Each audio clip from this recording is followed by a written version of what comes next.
Wait, I'm not muted.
Hello, hello, hello. There we go. Now I unmute. There we go. How's everyone doing today? It's Friday. It's Friday. Yeah. Woo. It is. Woo. It's a good thing I waited so long in the summer to finally get an air conditioner out here so I can enjoy it for like 3 weeks, and now it's chilly out.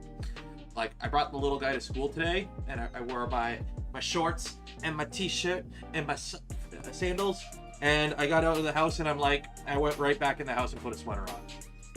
Mic sounds distant. Echo on sound. Mic is a little low. I haven't done anything to the mic. Why is the mic sounding? Oh! That would explain. 1 second. You know what makes a mic work better?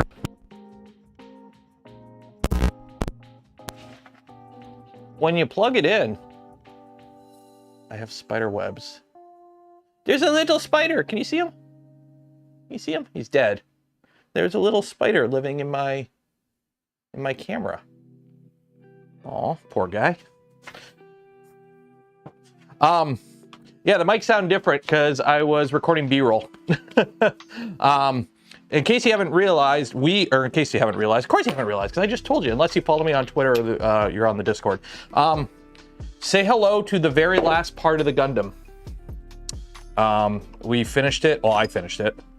The royal we as a community, we as a group of builders who build things, we have finished the last part of the Gundam. Although we're going to work on it a little bit today. We got a little bit of stuff to faff with. So we have that. And I was using this camera to record me putting it together. So when I do that, I just plug in a shotgun mic for scratch audio, just so there's some audio. You know, it usually just gets overdubbed. So we got to finish this, and then we got to fix that Mark IV. Because that Mark IV, you know how I said it was the thermistor? It's not the thermistor, it's the heater cartridge. So it's the heater cartridge that's bad out of there. So that means we got to get the heater cartridge out of this one, which is kind of stuck in there, and swap that. So we got to swap the heater cartridge on that. We got to work on this. I have 3 boxes of polymaker filament we got to go through. And then we are going to start printing parts for the stealth changer build. So we're going to start printing parts for that. And then once all that is done, we'll figure out some other stuff. Does that sound good? Does that sound good? It's a nice relaxing Friday. My camera's not in the position it normally is, and it's bugging me, but I'll fix it later.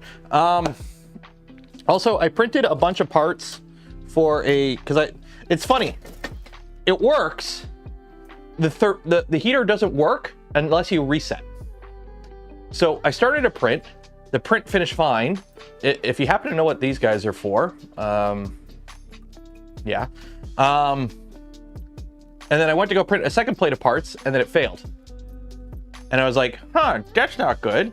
So I reset it, it printed fine, and then I went to print a third thing, and it failed. So I'm like, okay, we're gonna swap out that heater cartridge, because I think something's funky with it. Andrew Rogers, $10 for the fry, yay, fun, woo! 38-month, almost a full-term car payment. How long are car payments where you guys are at? Here it's either 5 or 6 years. Prusa still uses heater cartridges. Interesting. Yeah, heater cartridges have advantages. There are advantages to heater cartridges versus ceramic. With ceramic, your per unit cost is a bit higher because the heater is built into the heater block, and also the thermistor is usually built in. So it's one homogeneous unit, which when it comes to Q&A and issues, like if your thermistor goes on like a Revo, you have to replace the whole assembly. Whereas if your heater goes, or your thermistor goes on one of these, you just swap the thermistor. It's a design choice. It's not necessarily like a bad thing or a good thing. It's just another way of doing it. There's a lot of that in this industry. Choked when mine was 5 years. My Subaru is 5 years. The Focus I had before it was 6 years, but it was 6 years with 0%. If you can go 0%, go as long as you can. It's 0%. Who cares how long it is? That's what she said. But yeah, if you go 0% financing, you might as well stretch it out because it's just, you know, you're not paying anything extra. And actually, the longer you stretch it out, technically with inflation, because the value stays the same, you actually pay less than if you were to pay it off earlier. Because, you know, $100 a month now is worth less than $100 a month 5 years from now. Or the other way around, $100 a month 5 years from now won't be as worth as $100 today. Right? Does that make sense? Or am I just talking out of my ass? Does that make sense?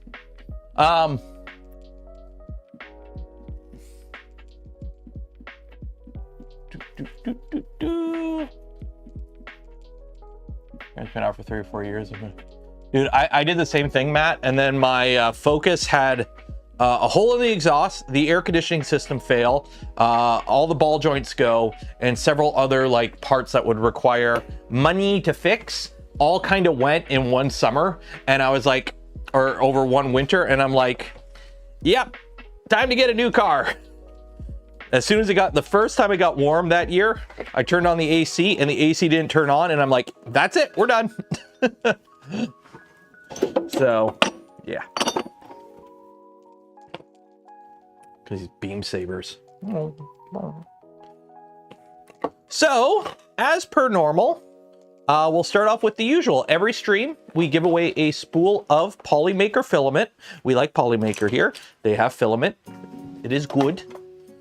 And if you want to win that spool of polymaker filament, you just have to enter in the link in the video description. Enter right now for your chance to win. We will be doing the draw at the end of stream. End of stream will be, I got to be out of here at 2 my time. So the draw will probably be like 1:45. No preventative maintenance. I mean, I did usual preventative maintenance, but like, it was a Ford Focus. I wasn't putting that much in. Pretty much the only thing I do oil changes when I needed to do oil changes. I do tire changes when I need to do tire changes. And I get my car rust sprayed. The problem is I like didn't do it for a year or two and it was gone at that point. You have to like keep on it. So first things first, we got to play with some epoxy. We got to epoxy some stuff because we need to make some stuff fit. So what am I talking about? What am I talking about? So I've already broken this like twice, by the way. These are held on by only a pretty small piece. You can see it right there. And while working on this, I dropped it, which hit this, which sheared the booster right off. So it's all glooped back together. Hooray for Gloop. This is why everything on this is getting glued together to like, it's all getting glued together because this thing is like, I don't want to be chasing broken parts continuously. But the plan right now is this is the upper support mount. So this goes on the back of the Gundam, and then this part has a pull in it and it locks into the back. So it just kind of slots into here, but there's nothing to really keep it in place other than friction. So I'm gonna epoxy some magnets in. So I already epoxied that magnet to that. And now that that's dry, I'm gonna epoxy these magnets into there. And hopefully all goes good. Hopefully. But first things first, I'm actually gonna epoxy some of this to cheat a bit and get a little bit more reinforcement because I really don't want these breaking anymore. So Two-part epoxy. If you go to the dollar store, go buy the cheapest two-part epoxy and keep some on hand, it will come in handy. You would be surprised how often having a little bit of two-part epoxy, even like the really shitty cheap stuff, is great to have. The PG frame, well, here, let me take a look.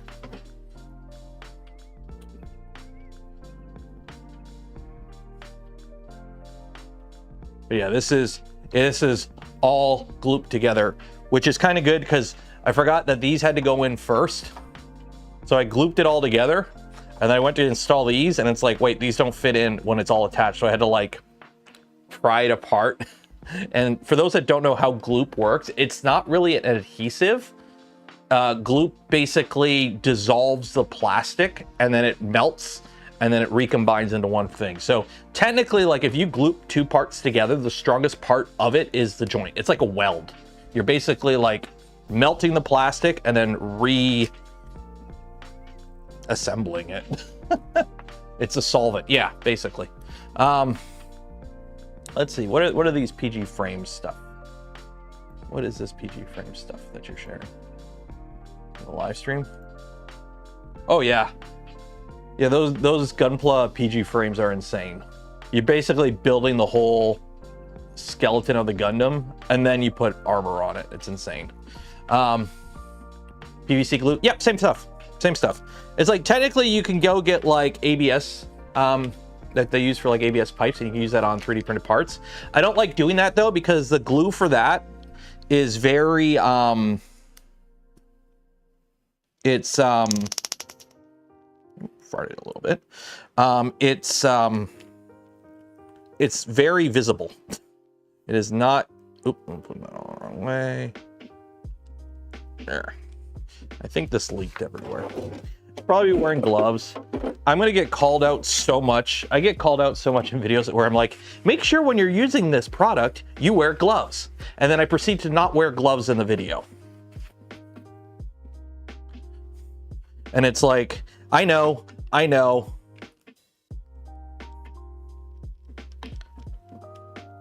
Do as I say, not as I do.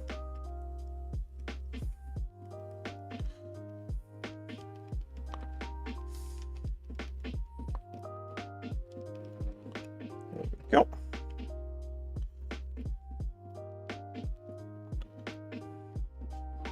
So, gloop you.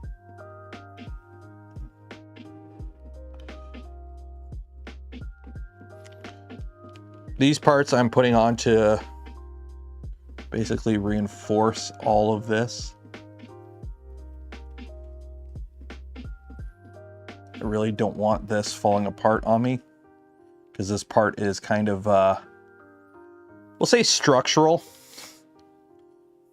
So it's like, I really don't want this coming apart on me. So I'm just like, yeah, I figure epoxy is pretty strong. So I'm just gonna epoxy the heck out of it. And hopefully that adds a bit of beef to the whole assembly and keeps it from falling apart on me in the future.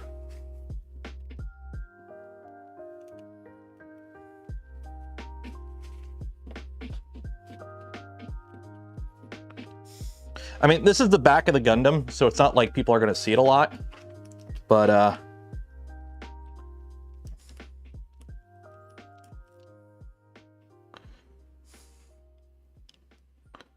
it's definitely one of those things. Okay, you go in here.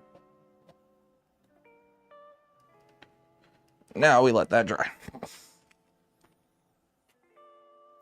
Fun times. Brave cake.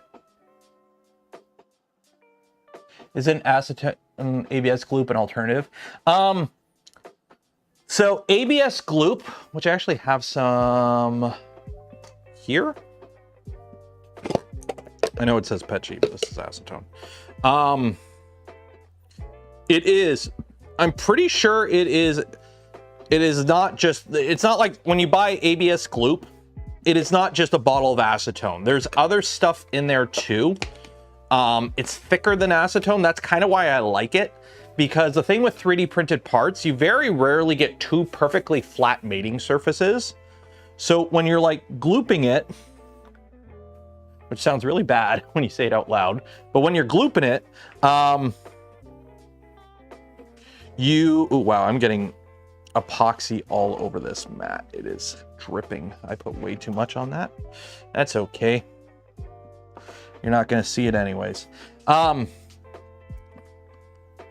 It fills like the little voids better, and it kind of, I don't know, I found it works better than just pure acetone. Now, with acetone, what you could do is you make a slurry, and this is what I usually recommend. You basically pour a little bit of acetone in like a container, and then you just take some like, you know, support material or some scrap ABS, or just cut off some ABS from the filament spool. Put that in, mix it up into a slurry, let it dissolve, and then use that. Oh no! Shoot. Okay, this really broke now. 1 second here. It broke. Okay, let's see. Can I fix this? You know what? We're just gonna epoxy it. Whatever. Is this all?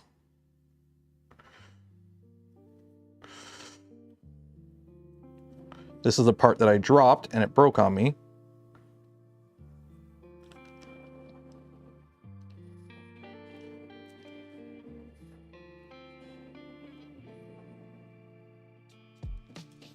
So now, let me flip this.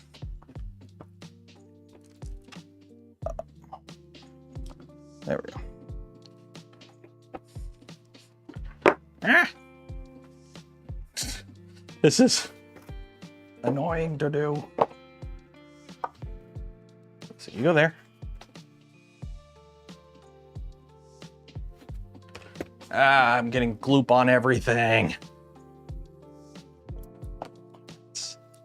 What a mess. Wasn't that a kid's show? What a Mess? Wasn't there like a kid's show with a dog called What a Mess or something? I remember there being a kid's show with a dog called What a Mess. Or am I just hallucinating?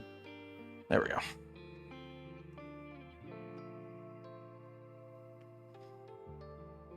What a Mess. Why does that sound familiar? There's got to be a kid's show. That was a kid's show, right? What a Mess. That was a kid's show, right?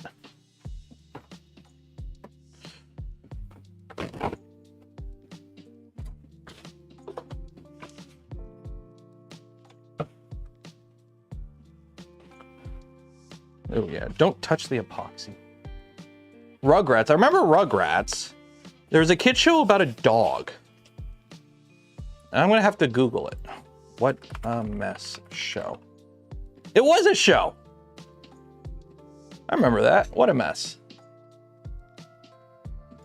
Oh, it's a children's book. But it was a cartoon too. Yeah, it was a cartoon. I remember that show. Now I got do as I say, not as I do. I hate the feeling of like glues on my hand. I think it was on the same time. The thing is, like, I'm Canadian, in case you didn't tell. So like I watched like TVO and like a bunch of, we had channels and shows that like Americans didn't have. And then we also had shows like that were common in England and Britain. And then, you know, so it's kind of like a weird homogeny of a bunch of different types of content. That piece is slanted and driving you crazy. It's not slanted. They are slanted. They're supposed to be slanted. They're actually about the same amount. They're supposed to be slanted. They're supposed to be slightly out to offset the center of gravity of the booster.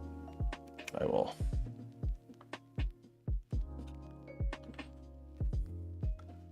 That is. Yeah, whatever. I mean, you're not going to see it. It's on the back of the Gundam. Well, you're seeing it on an angle. You're seeing it on an angle. Like, that's the thing. You got to remember, you're seeing it on an angle. There we go.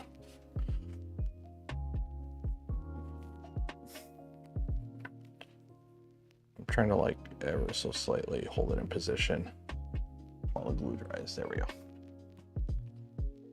There we go. Yeah, you're looking at it on an angle, and it's on an angle, and yeah.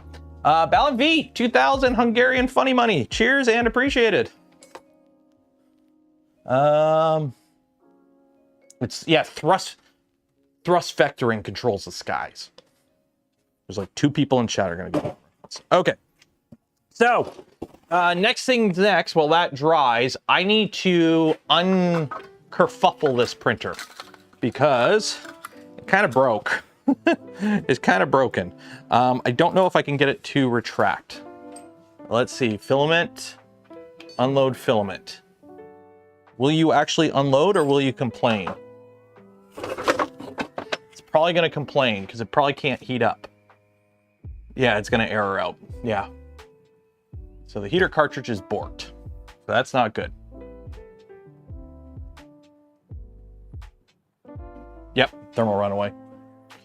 Yep, so we have to get this heater cartridge out of here, which is gonna be annoying because it's really gummed up in there. Yeah. So I'm gonna give you all a pro tip. This is free of charge. I know some of you pay $2 a month to join the Patreon or the channel membership. So consider this a free tip. When you have a broken item, in this case, a bad heater cartridge, throw it out. Don't accidentally kind of leave it out so that when you go to replace another component later on, you grab the already bad item and install it on a rebuild. Don't do that. Take the bad thing and just get rid of it. So, yeah.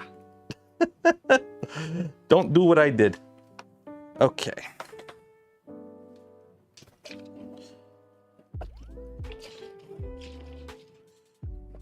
So it is funny.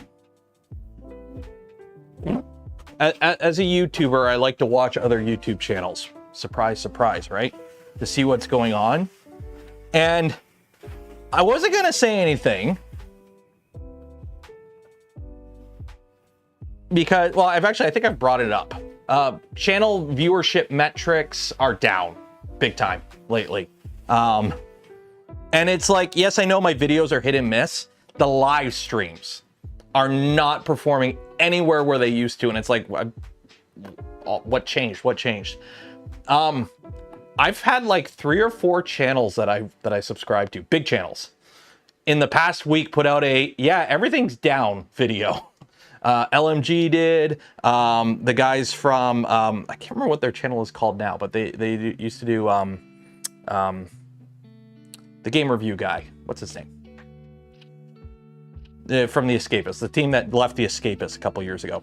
A bunch of channels are all like, yeah, everything's kind of trending downward right now on YouTube. And it's like, oh, this is great. This ain't good. So, at least I'm not alone.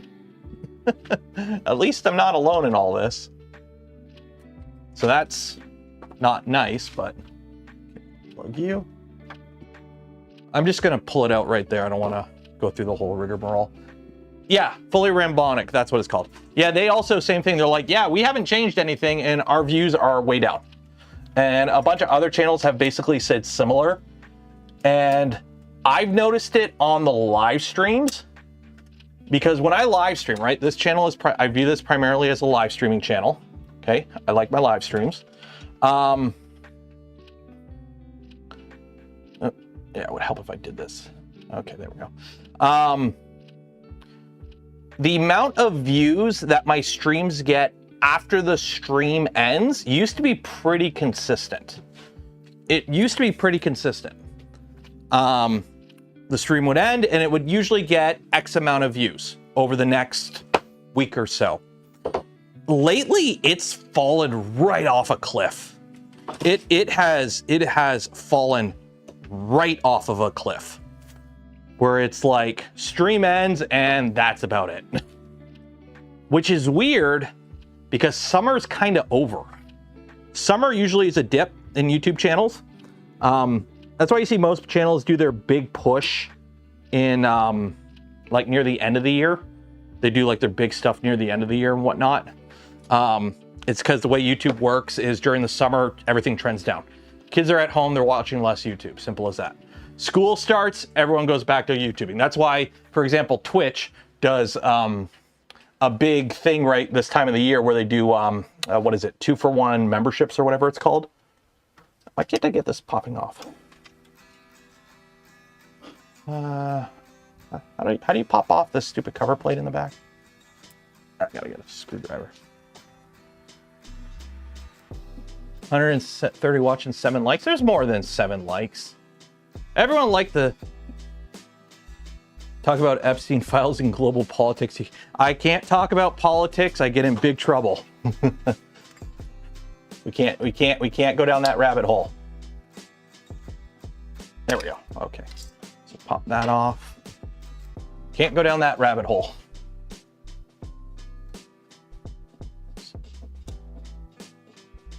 Some people don't like it and they're very loud about it.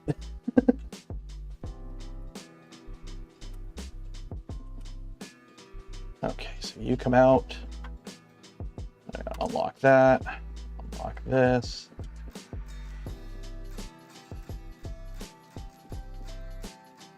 Okay, and what's the other one? Oh, that's the heater. Okay.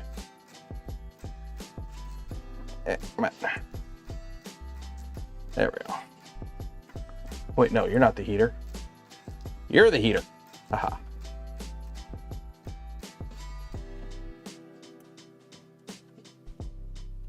There we go. There we go. Aha. Okay.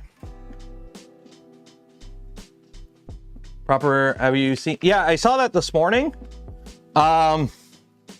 That was something I kind of wanted to do, and then I went, that is a lot of work. I don't want to do that. And then I watched his video this morning. I didn't like sit down and watch it. I was doing other stuff, but I kind of like skipped through it. And I'm like, yeah, that was a lot of work. So yeah. The black shelving, that shelving, I got it from, I want to say Home Depot. I want to say Home Depot.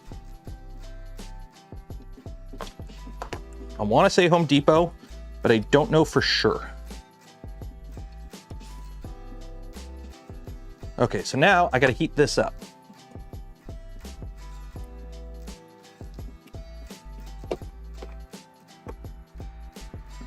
Melanie Jolie, a little. Do not talk about Queen Jolie like that.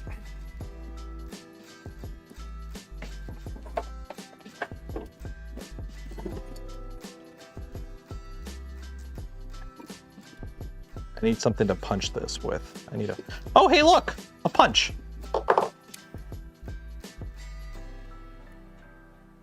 So we're going to heat this up, melt all the little plastic, and then I'm going to hopefully get it out. I've already got the set screws loose. It's just, it's like seized in here. So I got to do a little tappy tap tap.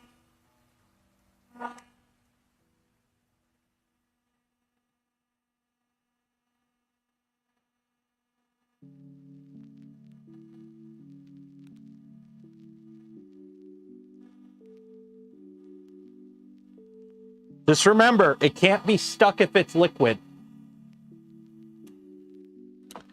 Can't be stuck if it's liquid.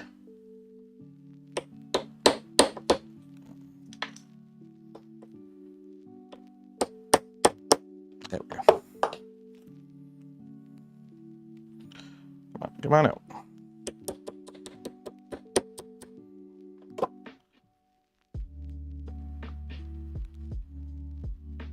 Okay, this is kind of annoying. How am I gonna... I need to drive it out. But it's like not wanting to come. Don't use the LCT store screwdriver to hit it. Where'd I just put that punch I had? Oh, it rolled away.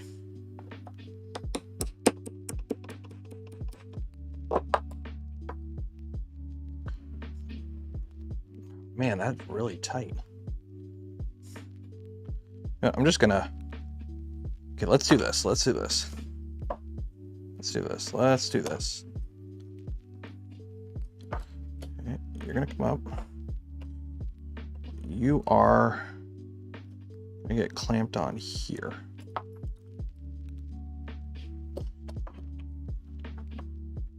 And then we're gonna drive you out.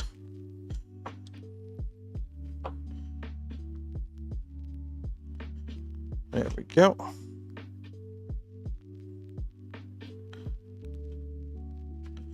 Okay. Again, give it a little heat. Heat makes everything better.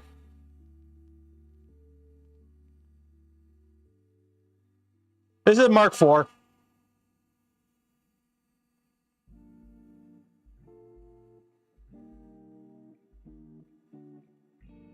Weird feedback on the mic.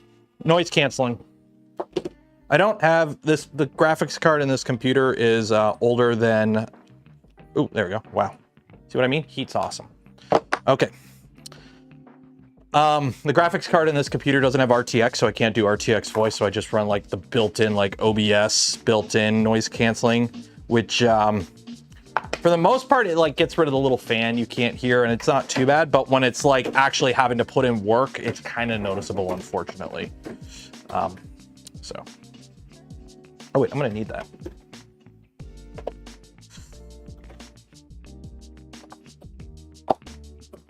Hot, hot, hot, hot, hot.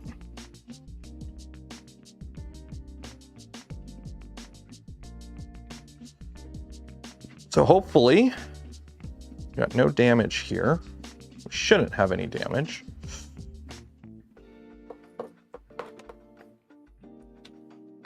Check out DWOOC 3D. You put 3 renders. I mean, why look at a render when you could see it when you've seen it in person? Guess what? It's a lie. I haven't actually seen it. I know as much as you know. Was there any galling on that? No, it was just plastic, just a little bit of plastic that got in there and got it all gummied up. Gummy, gummy goo. Tighten this.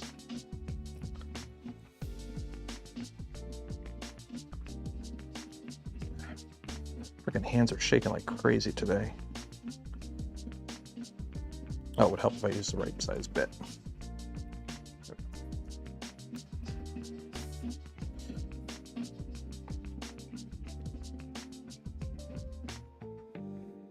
Yeah, RTX voice would be nice for something like for this kind of stream because of the printers have fans and whatnot.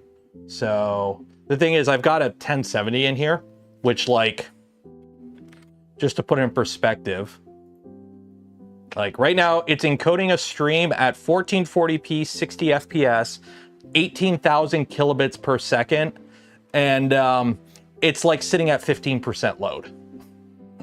So yeah, it ain't doing much.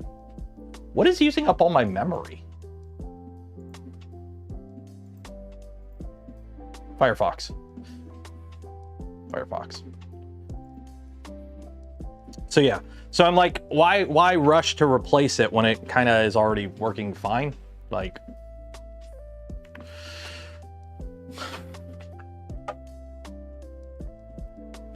okay, so now I gotta push this all the way back up. No.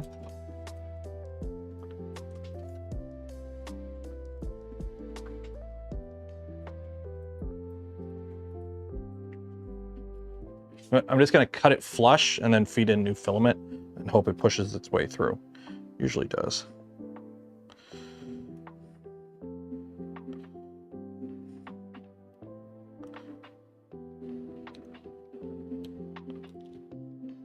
Actually, I want to take the nozzle out and do that.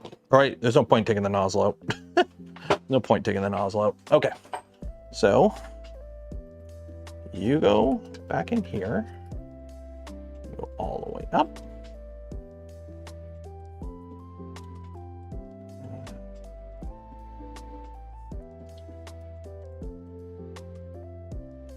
Lock it back in place.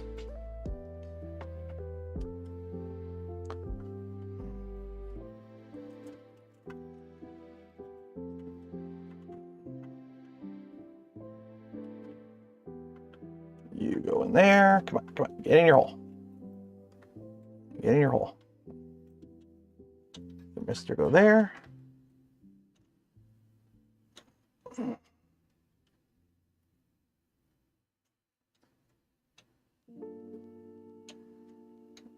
on, here, cartridge, snap on. Snap on that. Close that over. Oop, nope. Wires aren't in all the way. There we go. Snap that over. Little cover plate back on.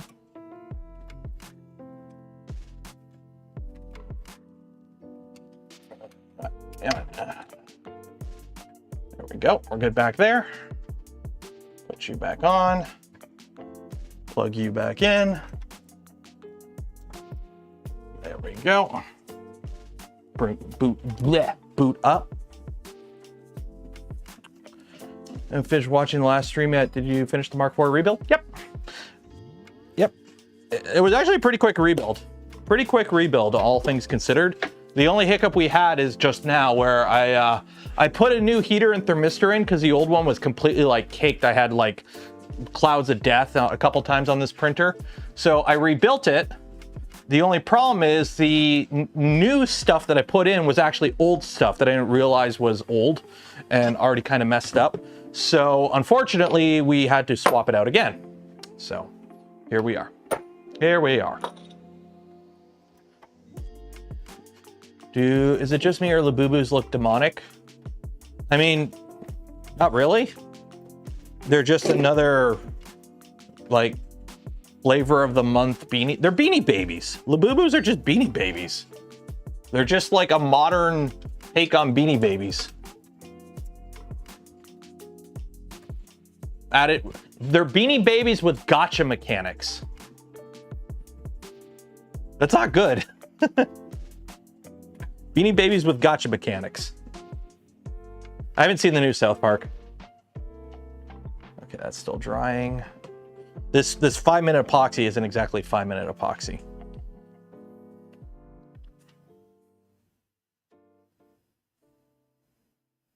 I have a print on here I actually have to print. The little guy wanted me to print something for him. That's how I found out this wasn't working.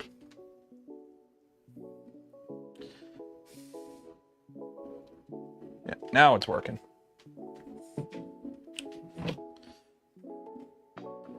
Beanie Babies most troll dolls. Yeah, honestly, Labubus are just like troll dolls. Like, I remember troll dolls. Like, I was born in the late 80s, so trolls had kind of made it past their heyday, but they were still like around. There we go. We're good.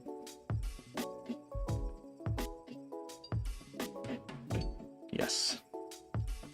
Okay, so now print the claw. Print.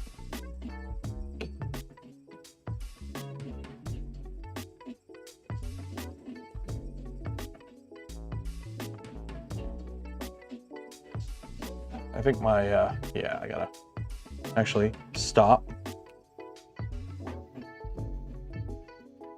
I gotta de-rack it. Home, control, move Z.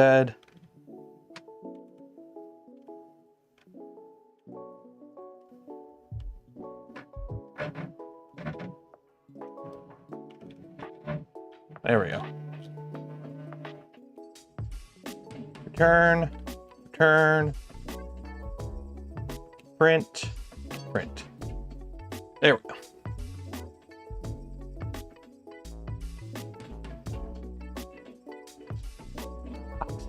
There we go. What are we printing? The little guy wanted a claw toy thing, so printing that.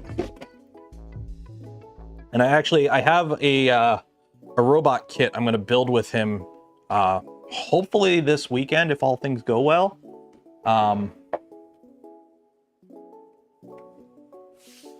It better not fall off. Yeah, that's right at the edge there, but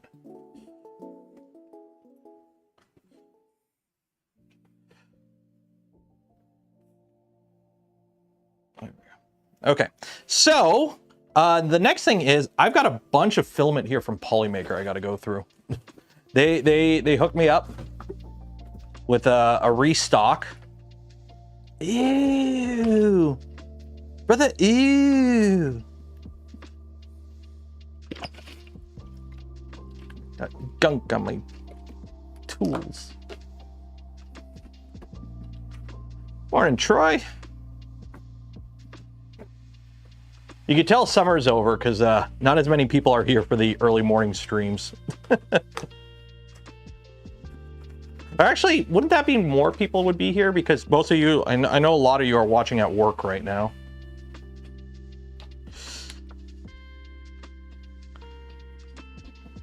Oh, why am I touching it?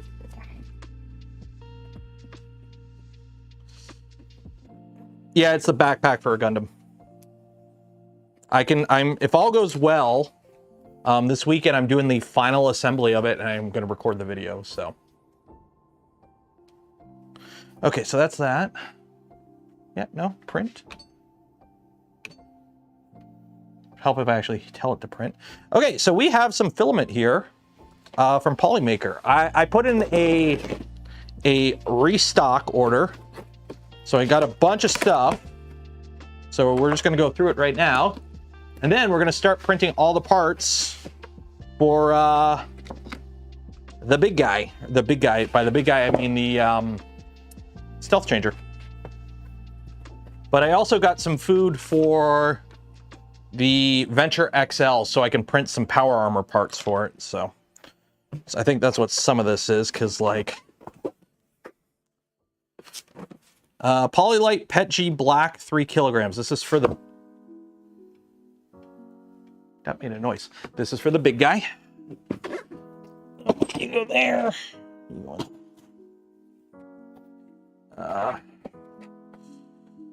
PET G Black, that's for the big guy. PET G Black. PET G Black. I still don't have the Venture XL enclosed yet, so it's doing mostly PET G printing right now. PET G Black. Ooh. Tomorrow on stream, we're playing with this. We are going to try and design and print a quadcopter frame with this stuff. So we got the Fiberon TPS GF20. Okay. So this is what we're playing with tomorrow on stream. You're gonna watch my amazing CAD skills while we design and print a quadcopter frame. So that's tomorrow. So keep this over here. To stop PET G from sticking to my nozzle. Z-hop. Enable Z-hop. You don't want to be like dragging the nozzle over the filament because it'll build up on the nozzle. Also, getting a nozzle that it has like some sort of like coating on it helps a lot too. Because brass, like just pure brass, PET G sticks to that like no tomorrow. So. Is it common for 3D printing companies to sponsor university projects that are related to 3D printing? Hit and miss sometimes. You might luck out and get a company that will sponsor like a FIRST robotics team or something like that.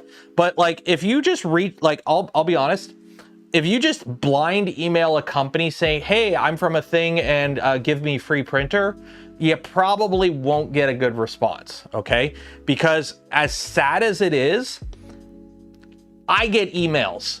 I get at least a half dozen a month from people just asking for free shit. And I'm just a random D tier YouTuber.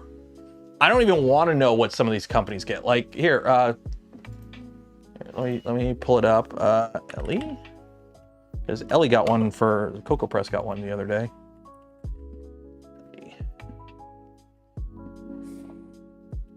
Like stuff like this. As a fellow businessman, I would like to try out the Cocoa Press 3D printer. I was hoping I could sponsor your business to my clients and my allies to promote your business and get a 3D printer for free. I would be very lucky to try out your 3D printer, fellow businessman. Hi, blah. Thank you for your interest in CocoPress. At this time, we're not offering free units or looking for sponsorship. We're truly grateful for your support, and we'll certainly keep you in mind anything changes in the future. Best, Betty. Betty, that is so rude of you to consider not accepting me. I'm telling all my colleagues what a horrible business CocoPress is. Over 6 million people is going to see an article about how bad CocoPress is. One, it's all bullshit. I highly doubt this person even has 6 million followers, let alone like. So what I'm trying to get at is, if you just blind email a company asking for free shit, good luck. They're probably going to throw it in the spam bin because they get so much of it that's spam. Okay. Your best bet is trying to go through official channels, especially like if contacting with a proper .edu domain. That may help. But you got to go through like proper channels and approach it in a more not asking for free shit type of way. That seems to go over better. I know companies that sponsor First Robotics teams and like a bunch of other stuff. It does exist. It does happen. I'm not saying you're not going to find a company that's willing to do it. You just kind of have to go about it a bit more diplomatically than you used to, because so much of it is, especially now with LLMs and bots, you can just automate this shit. Like, again, I get a half dozen emails a month from people asking me for free printers. And I'm a D-tier YouTuber. I don't even want to know what Prusa or Bamboo get. So, not like three. You might have, yeah, with filaments, and you might have better luck. What region are you in too? So, for example, if you are in the Northeast US, hey, Printed Solid's local-ish. That kind of ties in a bit better. But if you're like, you might have better odds trying to find somebody a bit more local than trying to go to like a big international company. Like I'm just trying to remember like when I was in the First Robotics team in high school trying to get company sponsors. This was 2003, so times were a bit different. But yeah, I just remember it being like just shot down constantly. And like we had like a couple local companies sponsor us. Grant program or tax exempt donation. Yeah, like that's what you have to go about it in a way that makes it look like you are, to ensure that you are not some random person trying to get free shit. Like you have to go through it like I'm sure like Prusa on their website probably has a section on it about like, you know, that kind of stuff. So they might have, you know, that kind of thing there.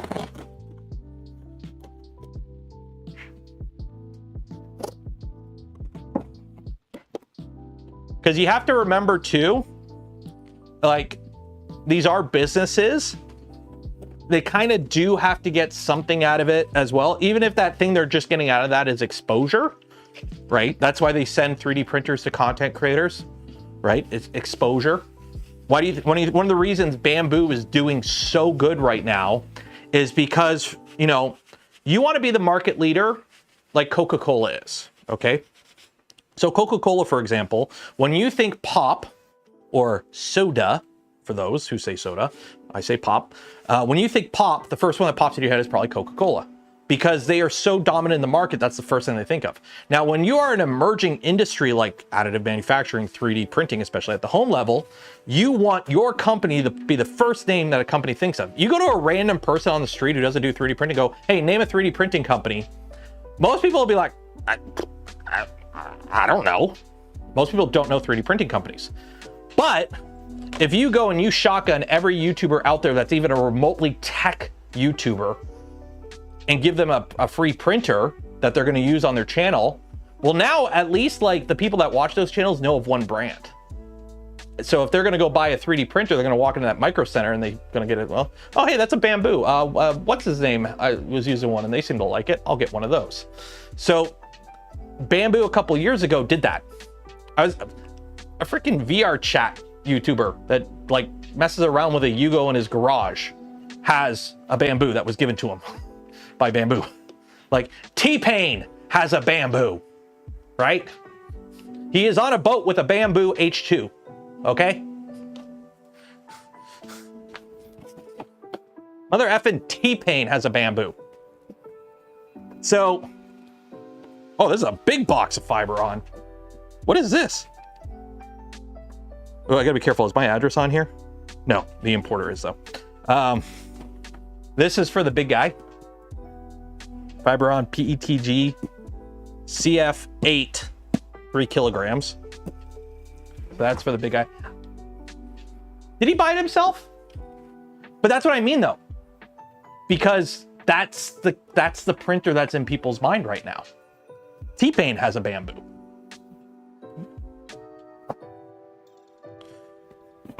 Because what happened was he probably went, I want a 3D printer, and his audience, who's, you know, modern Zoomer kids and whatnot, they're like, oh, hey, Bamboo.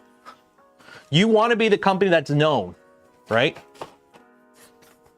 And Bamboo's marketing department, as much as I do not like their business practices, their marketing department is nailing it.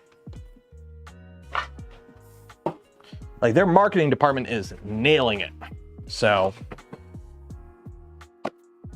these are filaments for the Stealth Changer.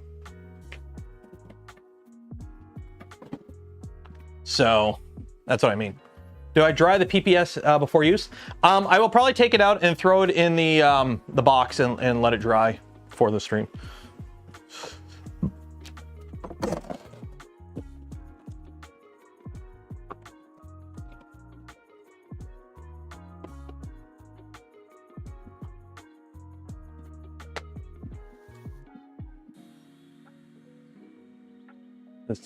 It's going to be a little bit, I got to figure out what tool heads I'm going to put on it.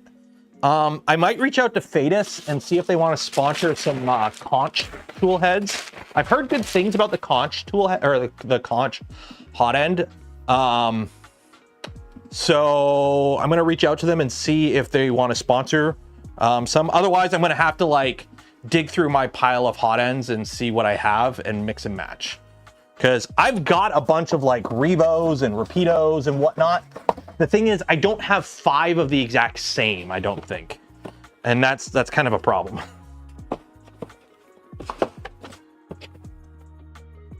High temp PLA. Oh, I did get some high temp PLA to play with. I forgot about that. I did get some of their new high temp PLA to play with. So I got to play with that.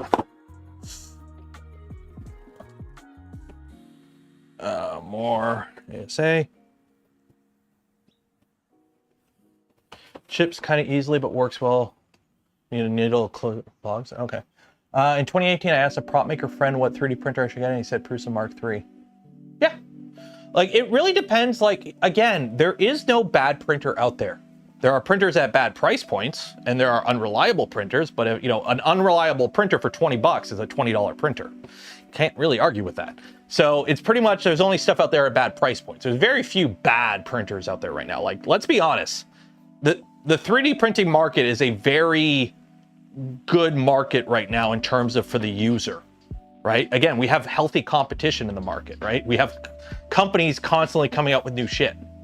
And we don't have the stagnation that we had in the late 2010s where everything was a freaking Ender clone, right? We actually have some competition in the market now. Things are heating up, which is good for the end user. What is this? High temp PLA black. That's the filament I got is black. It could be any color you want as long as it's in black. Yeah, all the black ASAs. So these are the colors we have to work with for the whatchamacallit. We have black and red. We also have dark gray. It's Apulo, it's sitting at customs. It's stuck at customs right now. I think we're gonna do ant head. I've heard ant head. A lot of people have recommended ant head. Did I get the ASACF? No, I'm gonna put it in another order probably tonight and get some of that stuff because I've heard good things about it. And I need to get some of that. I need to get some of that shit. So that'll be the next order I put in. Because they announced all that ASA where, let me pull up the Polymaker website. Let me pull up Polymaker here.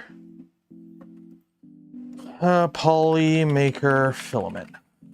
Speaking of Polymaker Filament, you can buy some right now using the link in the video description. It's an affiliate link. It helps support the channel, and it's really cool. shop, whatever, all filament. So where is this? Yeah, this stuff right here. They announced this stuff like literally the day I put in the order for all of this stuff, like the day later they announced this stuff. So this stuff, I wish it came in 1 kilogram spools. They have some nice muted colors, which is kind of nice. Like I kind of like these like matte colors. Desert sand. So anyways, one of the reasons I've kind of avoided carbon fiber ASA and ABS is those filaments, unless you print them in a really hot enclosure, their layer adhesion isn't the greatest. Like it's good enough, but like PETG has amazing layer adhesion, right? It's part of the reason I printed all the Gundam stuff in PETG, right?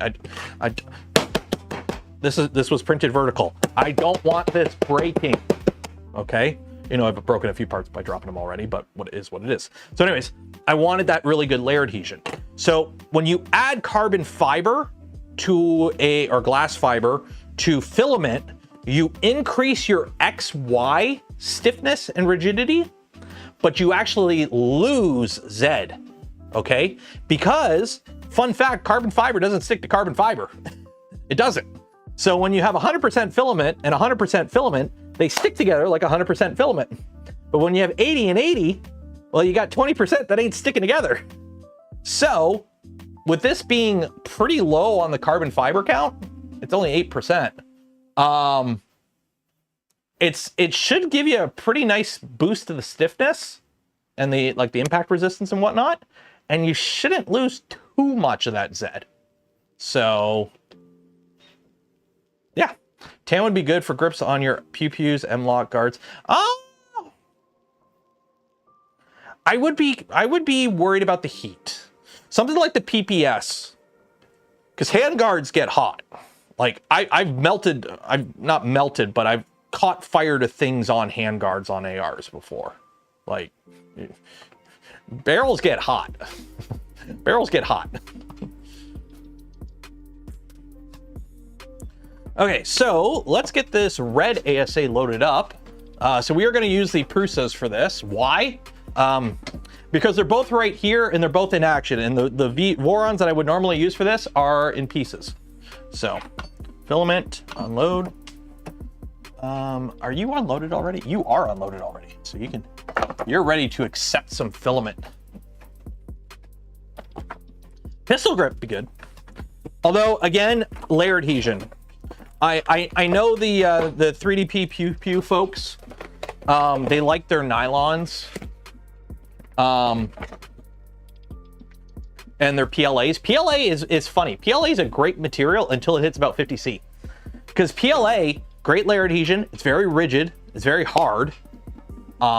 It's a great material until it hits 50C, and then it goes to crap. So as per normal, with Polymaker filament, they come in these nice resealable packages. So the proper way to open them is to that.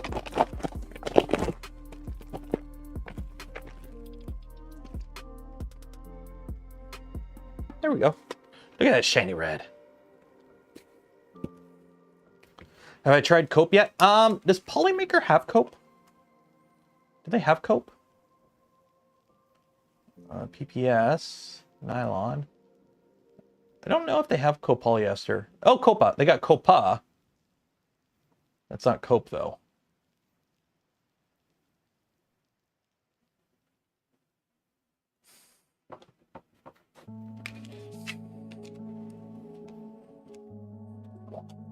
It's in Panachrome.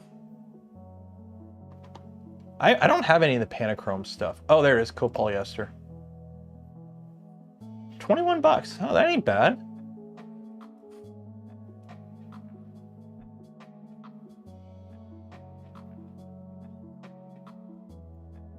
Exceptional bend adhesion.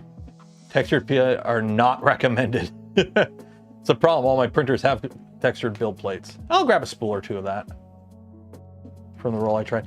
It's one of those materials, from my understanding, copolyester is like, you have to have the setup for it has to be the setup for it.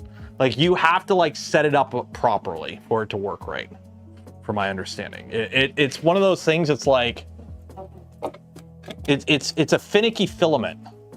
Like it's copolyester, this stuff. I've seen people printing it on using like Scotch tape as the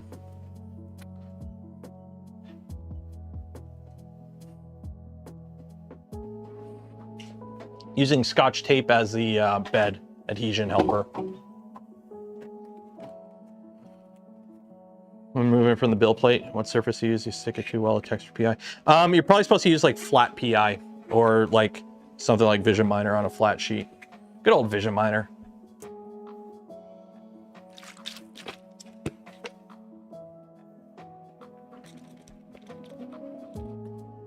I mean, the prints look good. I mean, they'd hope they look good. But like, what's the use case for cope? Like, what's the use case for copolyester? Not recommended on texture PIs, extra high bed adhesion. We recommend using Magico Original to help with print release. Bed temperature 40 to 50. So like, what does this have over like over PLA, PETG, ABS? Like, is it just the material finish? Like, is it just like the surface finish?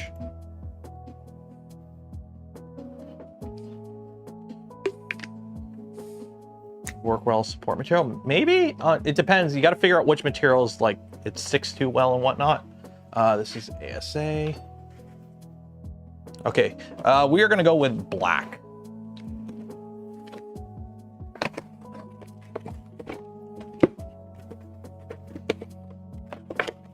By the way, if you ever never want to run out of cardboard boxes, become a 3D printing YouTuber.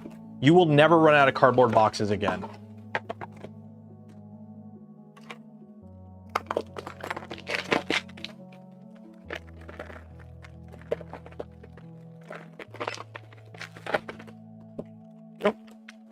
Oh, and don't forget, the community contest is open. I don't know if I mentioned it at the beginning of the stream, but I need to remind people that every month we do a community challenge on the Discord. It's been a while since we've done one, so not every month, it's been a while, but we started it back up again.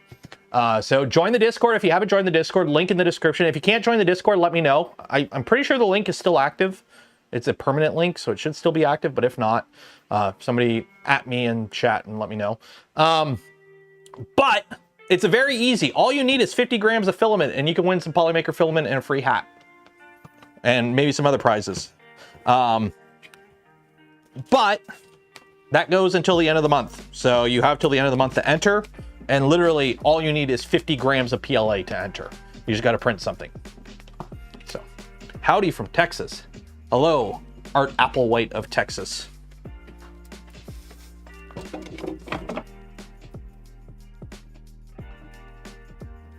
I caught up to season 8 of Stargate SG-1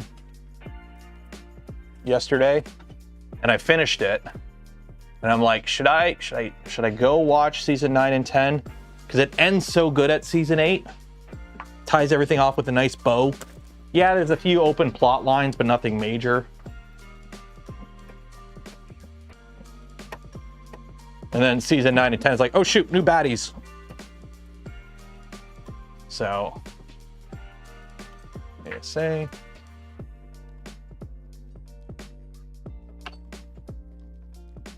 Smoking.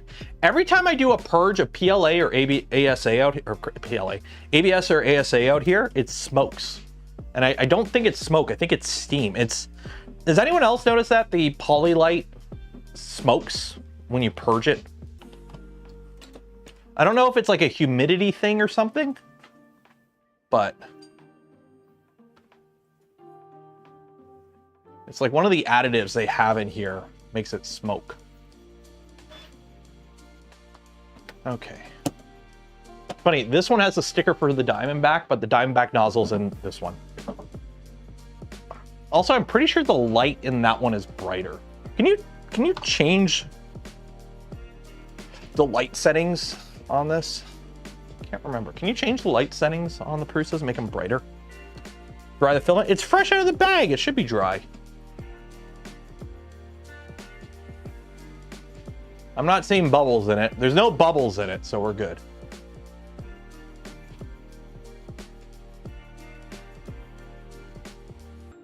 Yeah, it's got to be one of the additives in the poly, like, there we go.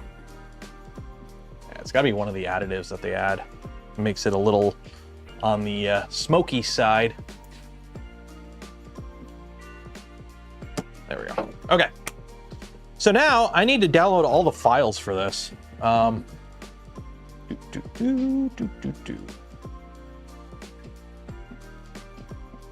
no, breaking news.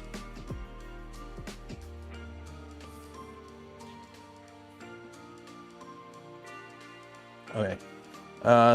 Boron stealth changer. You know, it's not an official Boron thing.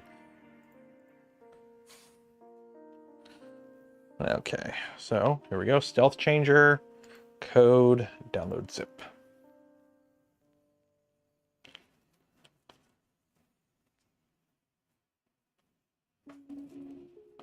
See it all the time on my Core 1. Yeah, Andrew, I've actually spoken to some people on the Voron team about it, because somebody will just post a picture of it in the Discord and be like, yeah, mine does it too. And it's kind of a known thing with the filament. This is the steamed clams. Is that a regional dialect? It's upstate Utica, right?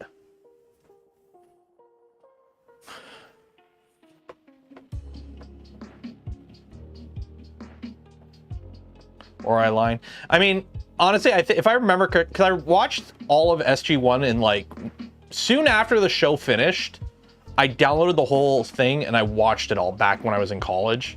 So this is like 2005 or 6, whenever SG1 ended. And so I watched it all in college, and I just remember season 9 and 10 just ball being just ball. Like, I think that was the best part of season 9 and 10 was just ball being ball. Cheeky guy. The power creep. I know, it's kind of funny watching the first few seasons where it's like, oh, we're stuck in orbit. Our shuttle will save us. And then by the end, it's like, yeah, so we have multiple battle cruisers and like fleets of space fighters with hyperdrive. And yeah, we still run this out of like a little dingy mountain complex with like 5 guys. And it's still not secret, or it's still secret. Like, how do you have a fleet of battleships, like space battle cruisers, traveling between galaxies, and you keep that shit secret?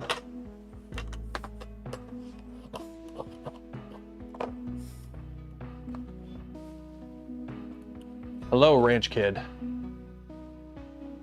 How significant is the quality difference between Pantheon and other printers like the Prusa or Voron?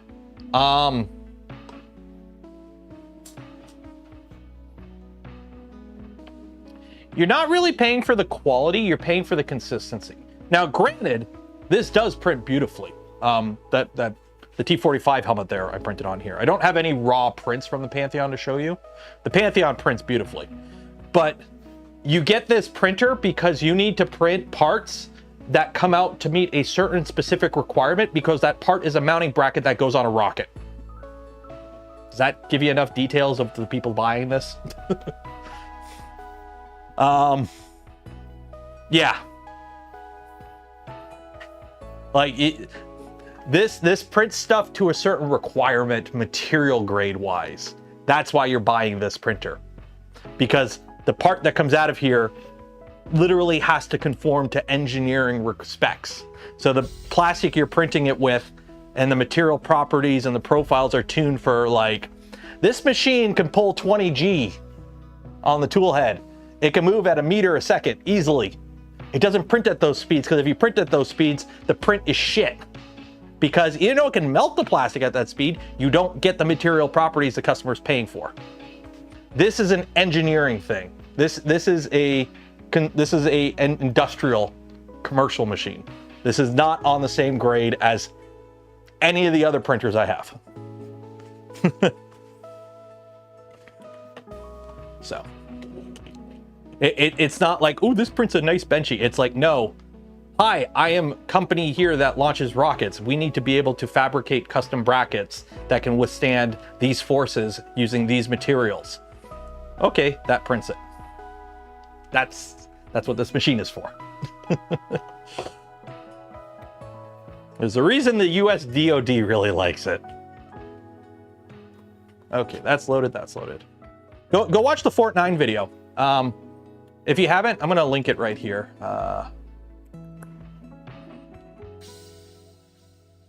Fort 9. It's a motorcycle channel. I don't have a motorcycle, but I love this YouTube channel. Fort 9. They're out of Vancouver, but they did a video. The bunch of spaghetti, which looks. I filmed a video here. Go watch that. Go watch it. Department of War. It's not the Department of War. You cannot rename it over a executive order. It requires an act of Congress. So an executive order is just the president going, I say a thing, and it's not really official. Yeah, which means basically everything that's an EO, day one, the next president can come in and sign an EO negating everything that the previous president's EOs enacted because they are not actually codified. So changing it from Department of Defense to Department of War is one, dumb. Okay, you're not at war. Two, is wasting $1 billion changing all the letterhead. And three, has no legal grounds to stand on if challenged. So, anyways, Space Force. Space Force should be under Air Force. Space, you have air. Air continues to space. Space Force, Air Force. You don't need a separate Space Force. Anyways, moving on. Is everything downloaded? Everything's downloaded. There we go.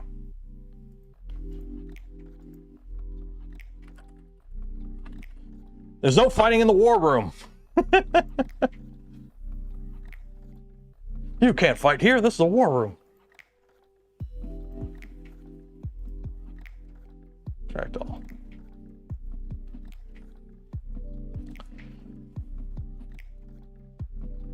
Yeah, I saw proper printing change that. That was something I kind of want. I have a printer here that is like this close to me finishing it. You haven't seen it because it's like I started doing it and then I paused it and then I haven't gotten back to finishing it. But I'm clipperizing a very old printer for fun. And I wanted to do that with either the P1 or the X1 at one point. And then I started like looking into it. I'm like, I would have to replace so much of this printer electronics wise. I'd basically be just using the husk of it to build a clipper printer. I'm not going to do that. I'm not going to do that. Somebody else will do it. And hey, John did it, so.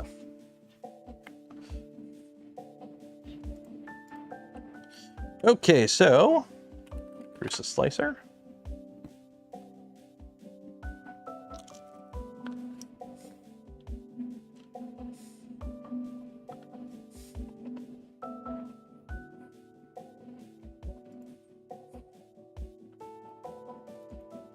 Okay, so STLs.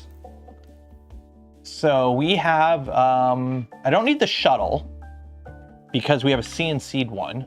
So I don't need that. So what do I need to print? I should probably look at the manual to figure out what exactly I need to print. View 1.1 releases. Stealth Changer. So I don't need to print that because we have, I think this is it. Yeah. We have the shuttle kit. We have the shuttle kit. So that is that.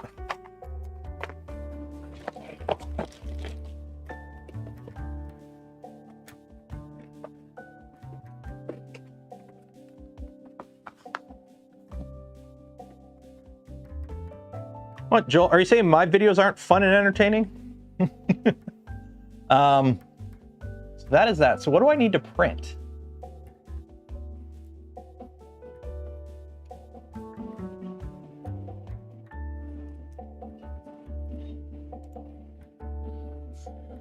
Are these all separate things that I need to print? Like, how is this organized? Backplates, end stop, shuttle, built-in support.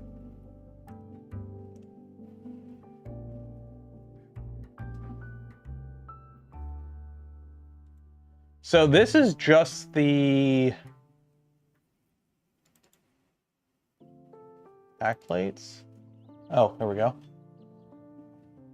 Oh my God, ant head, ultra high flow, ant head high flows. Oh God, I got to do some research here.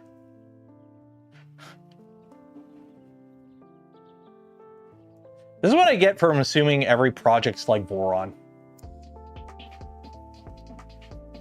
It will tell you to read the wiki. Oh, God. All right, so let's go back to the wiki. So where's the wiki at? Mini stealth burner. Where's ant head?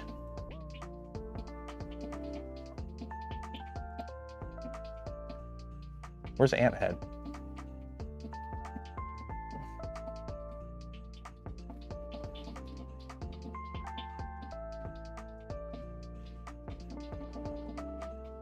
That page isn't up to date. Okay, where's the wiki at? Bill of materials, doc. Oh, here's wiki.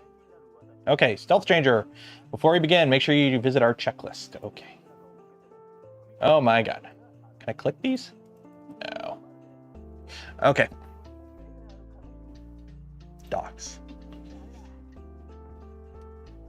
So while still currently testing, okay, this team has created its own dock solution that allows for both. Crossbar. You can view here. All docks used with. Okay, so we're not doing tap changer, we're doing stealth changer. Dragon requires. Okay, so again, nothing about ant head. So Dragon requires 60 millimeters per tool. That is that. So, for example, a 350 is 475 stealth burners is that.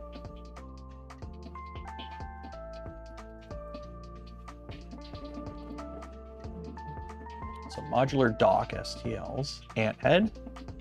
Okay, here we go. Back, base. Do I want stubby or not stubby?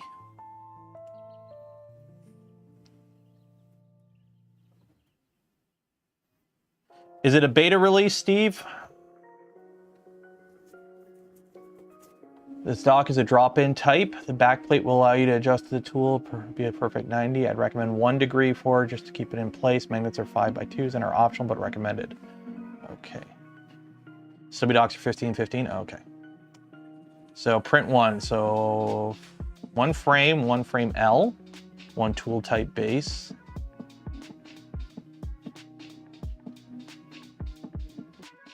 Okay. What is this up front here? What is this? Oh, what is that? Okay, so we got back, base.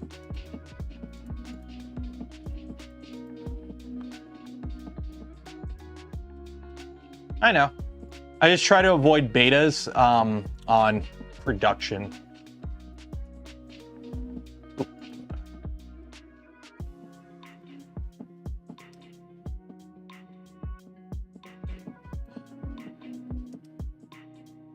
So, okay, so I need back and base.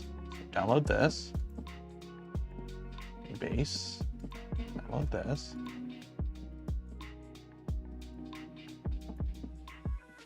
Okay. So it doesn't even see back or base here. Oh, well, okay, we got base and back. Okay. So I need 1 frame, top, bottom, left, right. So frame.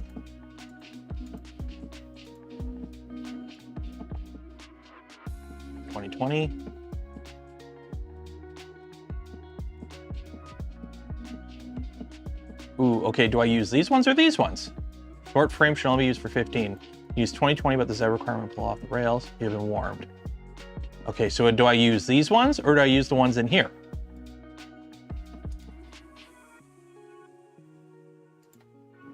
Bottom, bottom, L, top, top. Left, left short, right, right short.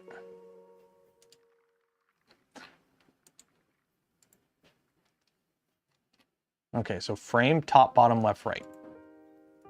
So we got top, bottom, left, right, left, right. So there's the frame. Load. Load.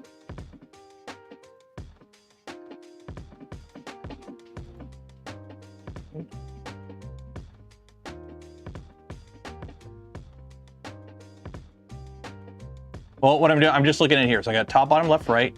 One frame L bracket optional.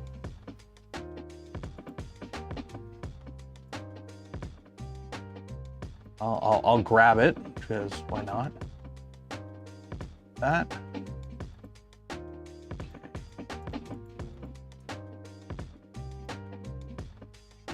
Got the base and the back, one wiper.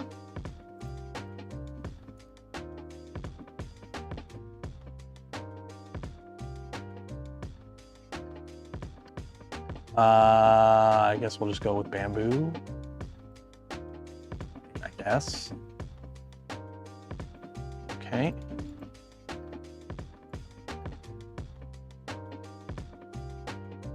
Container type optional. Oh, I see. This is the front thing. Okay, we will go with. I will not print that for now because I'm going to put my logo in it. Okay, container type optional. Combination of links. Only if not using crossbar. Well, we are using a crossbar. Okay, so now we've got a Prusa high flow. We've got Polymaker isn't in here. Oh wait, it is Polymaker ASA. PC, no. Okay, they only have. Where's all my Polymakers? Can we add preset? Edit preset. No, oh, can I? Okay. Well, you know what? I'm just gonna tell it it's. We're just gonna tell it it's Prusa. It's Prusa ASA. There we go. Oh look, it's Prusa ASA.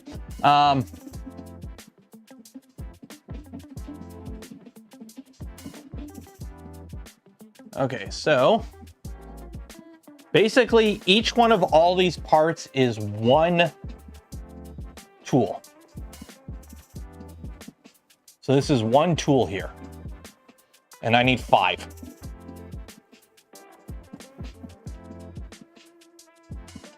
Okay.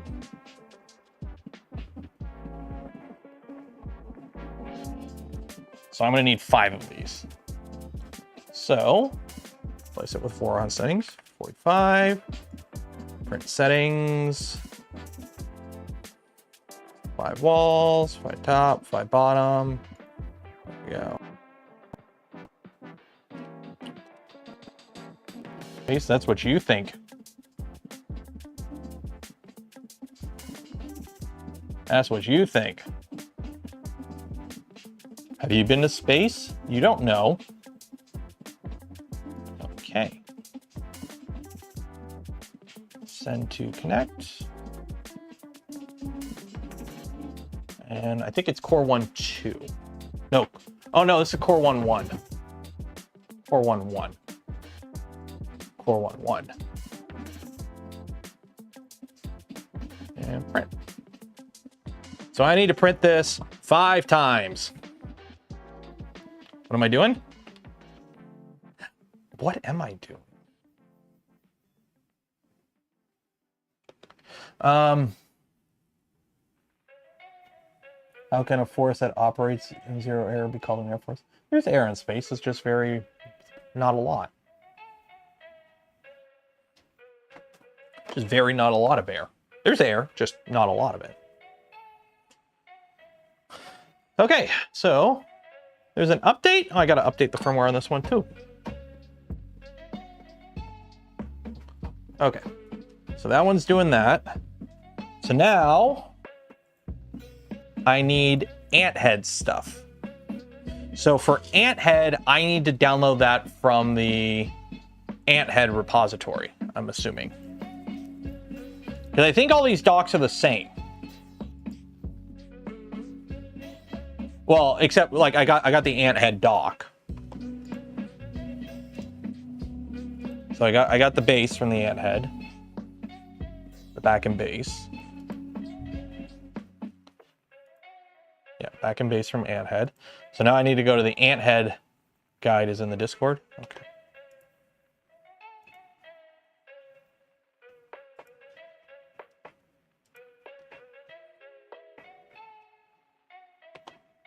Okay.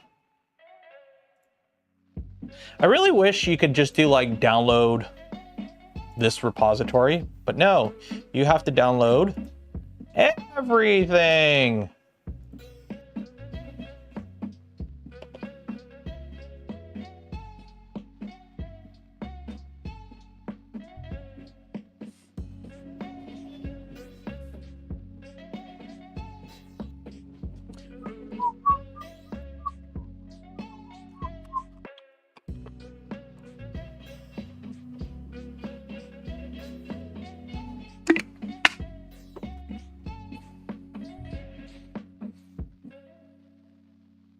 No chat box.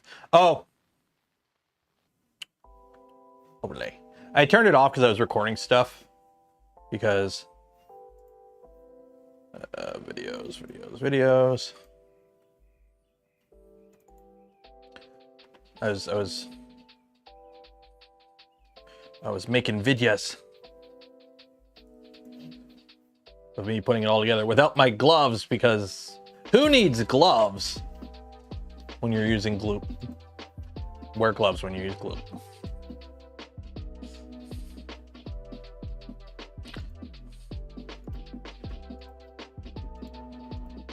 Okay, so extract all. Extract. There we go. So now, so this one's easy. I just print this 5 times and call it a day. So this one's a core 1. This is not a high flow nozzle because it is the so these are all the accent parts. Revo Hot HE.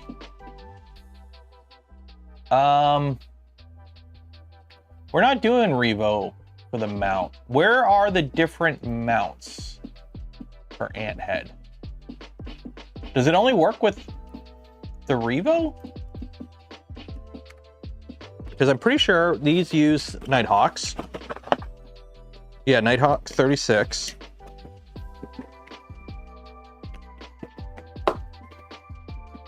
So basically, I want to print everything but the docks, or the actual hot end mounts. Ant head GitHub. Okay. Wasn't I just on the ant head GitHub? Or no, this was the... Whose guide is this that I downloaded then? Did somebody fork this? Is this a forked thing?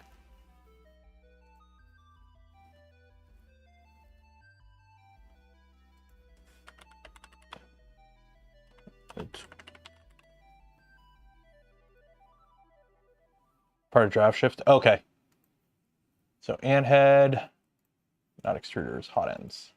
There we go. So which one is conch? I thought the conch hot end was popular.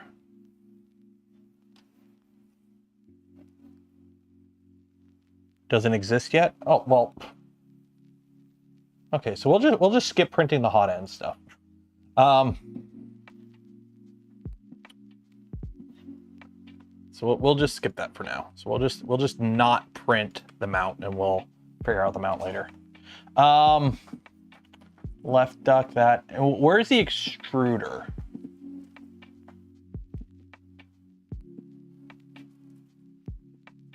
And head spacer.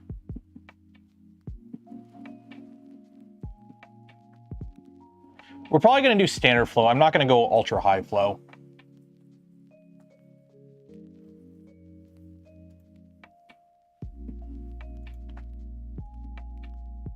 Like, I'll be honest, I don't do a lot of tool changing printing. Like,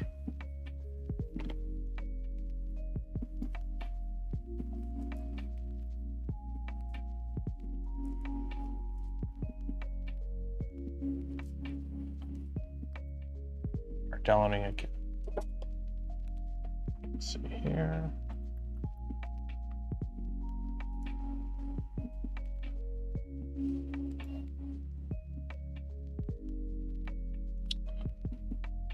I think you just mount whatever on top, right?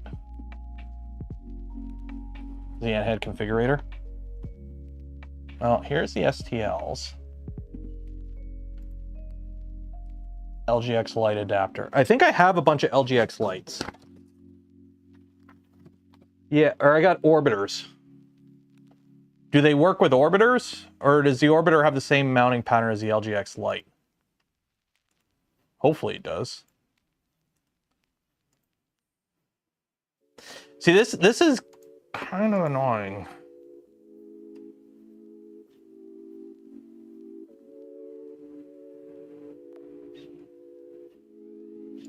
It's BMG. The ant head guide from the Discord assumes a orbiter. So this one?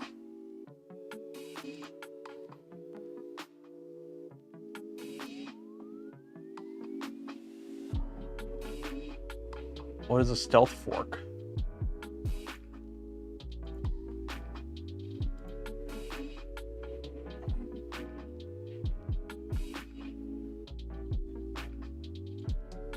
What? What is this?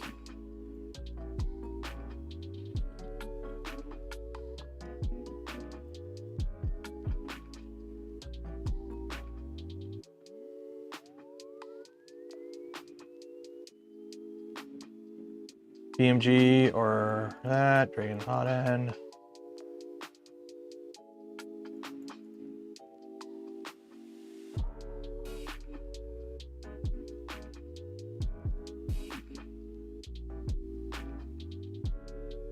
Nimi's guide assumes orbiter. All right, let's get rid of all this shit. Okay. Where was the Nemi's guide? Assumes orbiter. Yeah, because you have all these in here.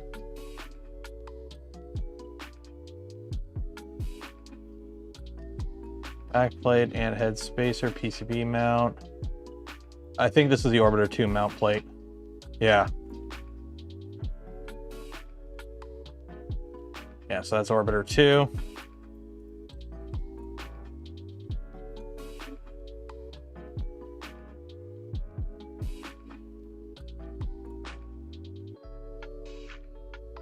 What's SF02?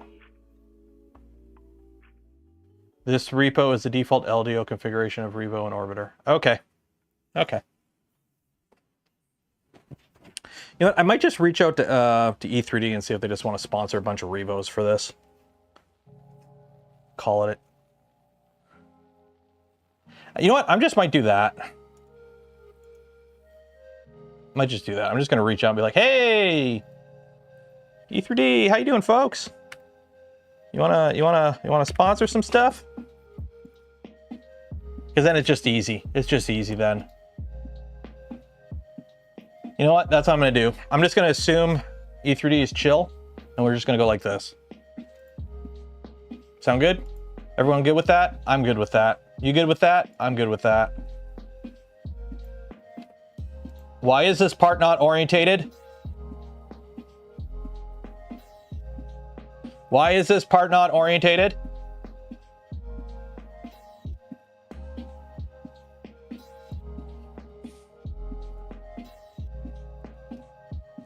Revo and Orbiter, yeah.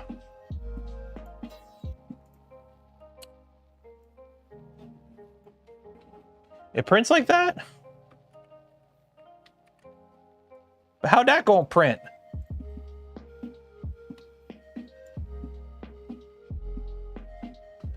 That's some flowing in the air tap shit there. Someone didn't follow the Voron rules.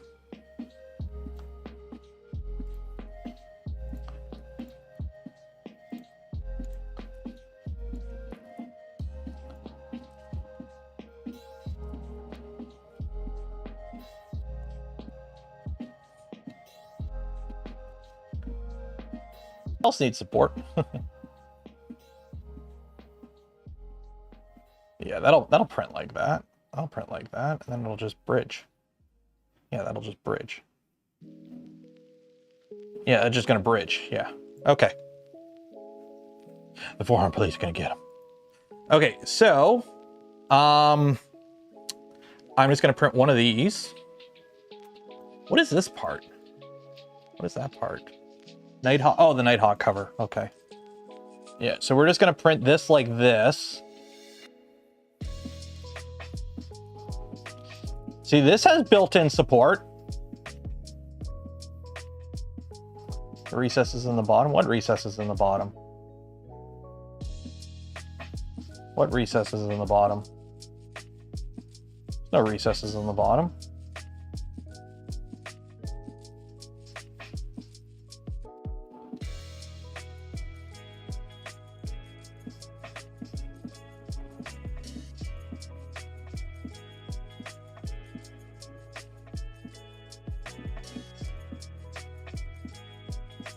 One's around the tab. It'll just bridge. That'll bridge. You don't think it can bridge that? That's a bridge. That'll bridge, no problem. That'll bridge, no problem. I guarantee it. You know what? We're going to send it, and we'll see how it goes. ASA, structural, boom, send to connect. Core 1, 2.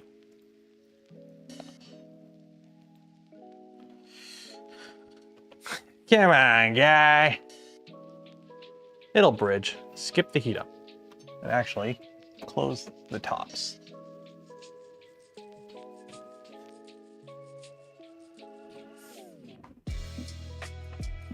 Do the new cooling feature. You know what? No. I don't like playing with beta on when I'm doing production. When I'm printing parts that I'm gonna use, I don't like playing around with beta versions of slicers, just because I've seen all kinds of wonkiness where it's like, oh, it screws up inner walls or something. Like, I've been around long enough to know beta versions of slicers can sometimes have some really weird quirks to it. And yeah, I mean, yeah.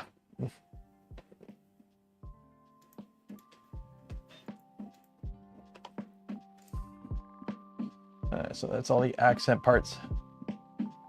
Nighthawk 36 sock. What is that? Well, I think I have some black TPU still.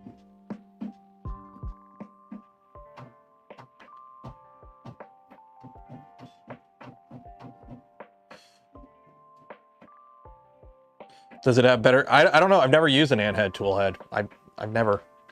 I mean, most of my Vorons print ABS all day. So when it comes to part cooling, it don't really matter because I'm running it at like 20% anyways.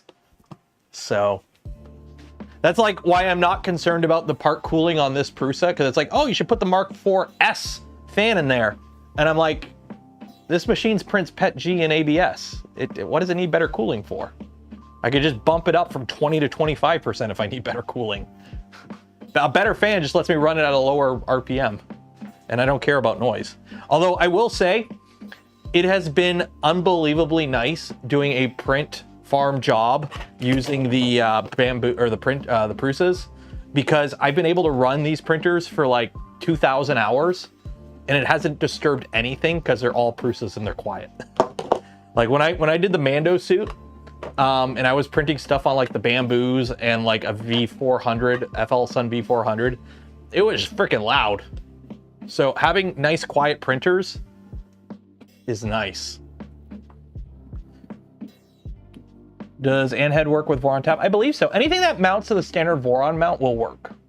So if it mounts to a standard Voron mount plate, it'll work. Like I have an XOL tool head on my V2 downstairs, and that has tab. So as long as you have, you know,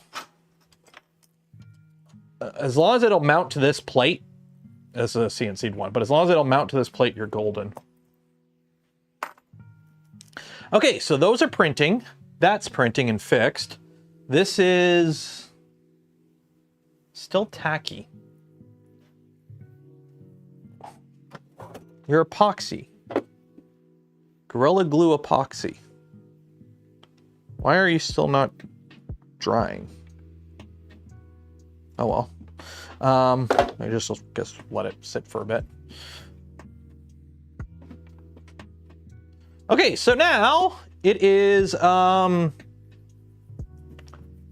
night we're gonna play with the CNC on that. Tuesday we're back on Tubes Day with the C-bore because we got to put the panel up the C-bore. So that'll be Tuesday. So what are we gonna do now?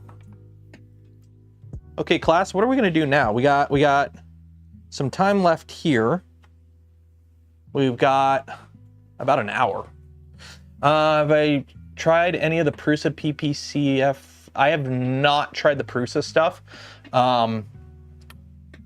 So with Prusa, I basically have to reach out and ask them if they want to sit, like if I want them to send me stuff, I have to reach out and ask them directly through my rep. That's just how they work. Whereas Polymaker kind of just gives like a company card kind of thing. So Polymaker, I just, go on the website and I can order whatever I want to try out. Whereas Prusa, I have to like go, hey, I need this, and this, and then they send it to me. So it's a hassle, so I don't ask Prusa for stuff, except for like when I'm doing the big projects like the Gundam, which worked out really nice. I went with Prusa because it's like, Prusa is the brand of printer I have the most of other than Voron's. And because I had 378 parts to print, I gotta, one second.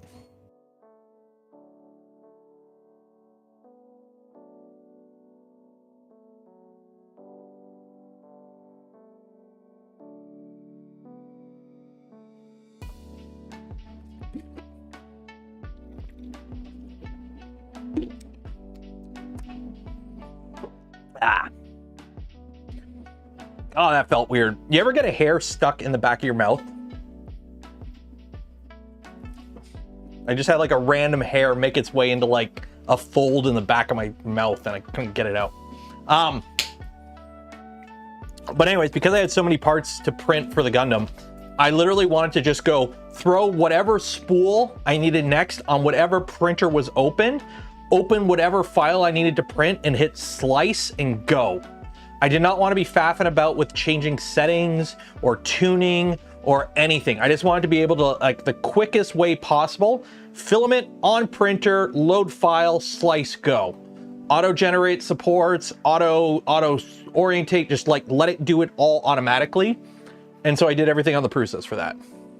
So that's why I went with the Prusas for that project, and because it was Prusas, I used Prusa Filament.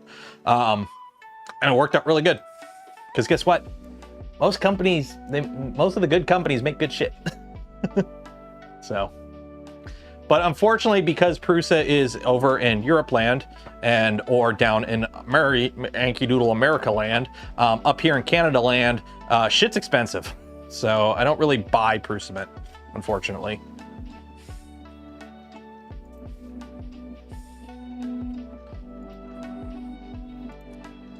Okay.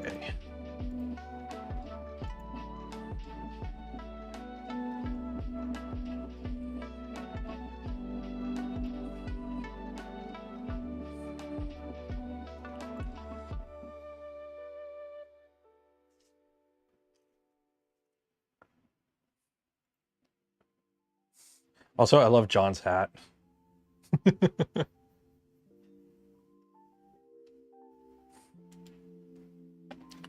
When will we be building a Stone Wolf on stream? Whenever I get my hands on one. Whenever I get my hands on one, simple as that. I don't have one, so I can't build one. Simple as that. Yeah. I was checking the socials and the Twitters and whatnot to see if there's any 3D printing stuff to talk about.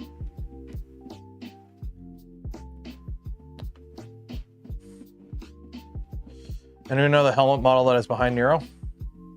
T45 power armor.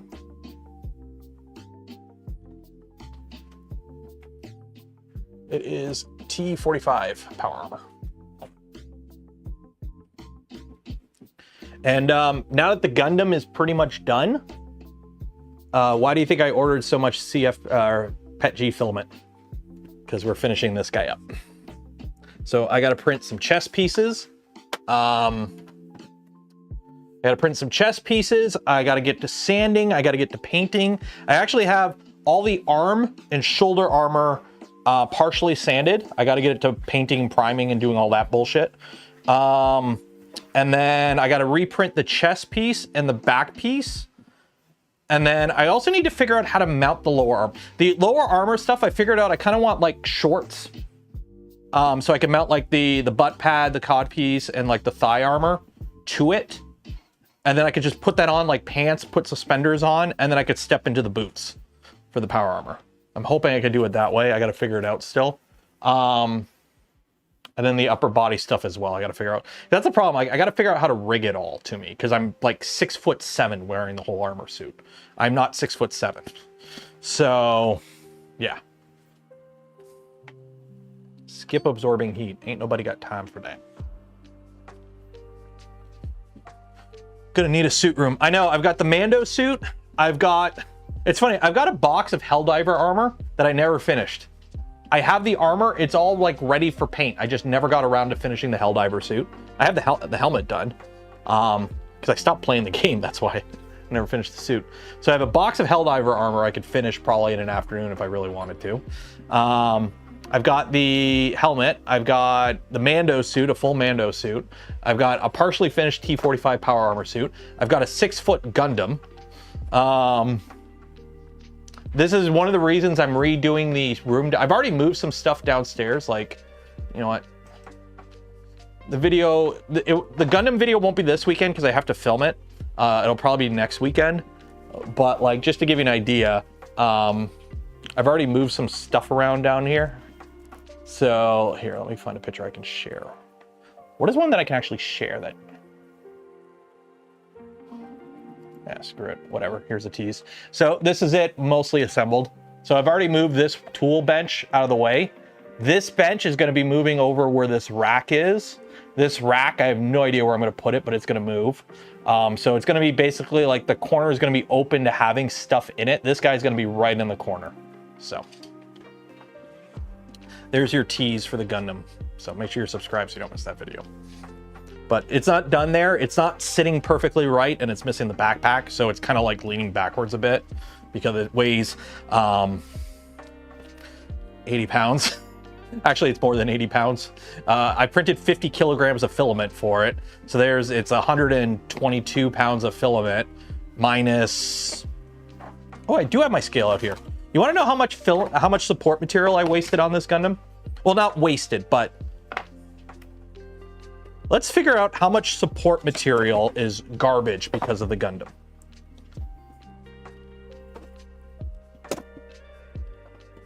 Oh, God. Ugh.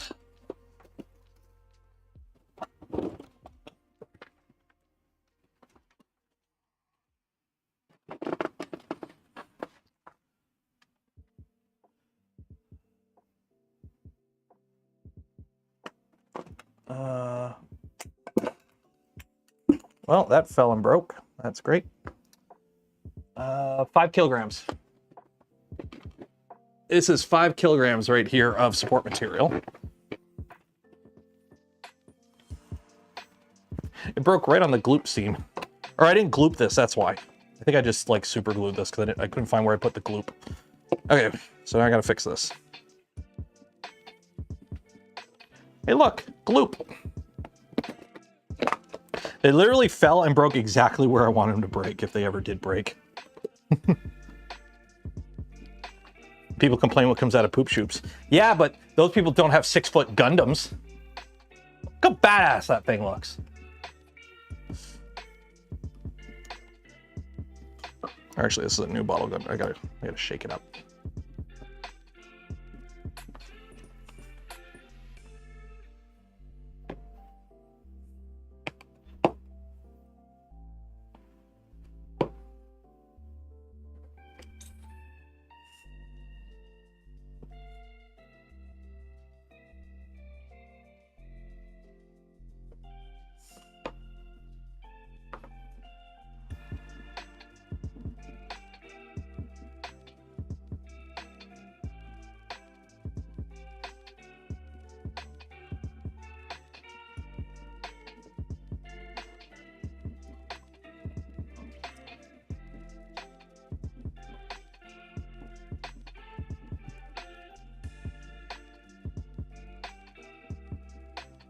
Yeah, note to self, if you're gonna gloop stuff together, actually gloop it together. Don't just tack it with super glue and go, I'm gonna finish it later, and then completely forget that you never actually glooped it. Because it won't work. And then what'll happen is you'll drop it once and go, wait a minute, why did it fall apart so easily? And then you're like, oh, it's not glooped.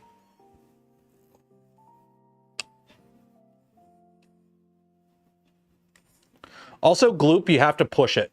Like, you actually have to, like, squeeze the parts together for gloop to work properly, because you are actively, like, melting the plastic. Like, the gloop is dissolving the plastic and making, like, a layer of, like, liquid plastic. You have to, like, gloop it, push it together, so that the plastics actually, like, bond, and then let it dry. You can't just, like, put them next to each other and then let it dry. It doesn't really fill the void. There we go. So yeah, so by the way, that's not all the waste. I have another box downstairs of waste. So it's probably about 6 kilograms of support material. Just garbage.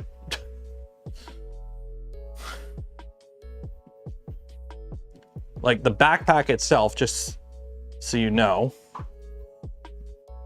don't know why this isn't drying so quickly. Like, is this bond? Yeah, come on.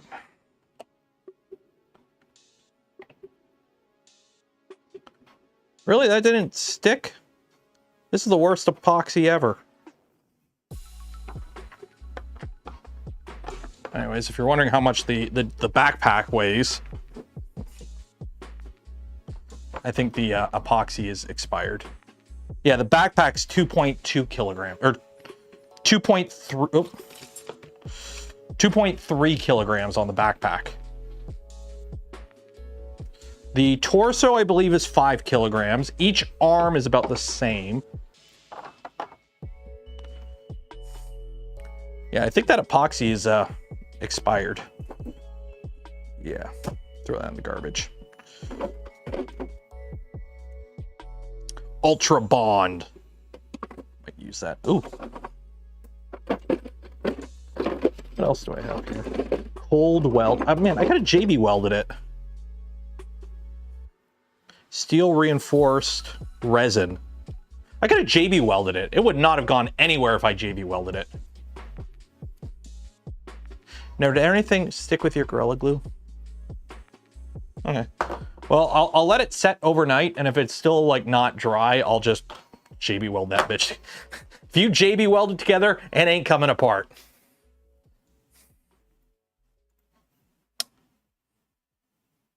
Well, it's not really JB weld. It's like off-brand Permatex JB weld. Cold weld resin, steel reinforced.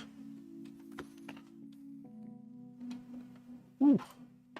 Freaking Daryl. If you're not following Daryl, follow Daryl. He does some awesome cosplay shit.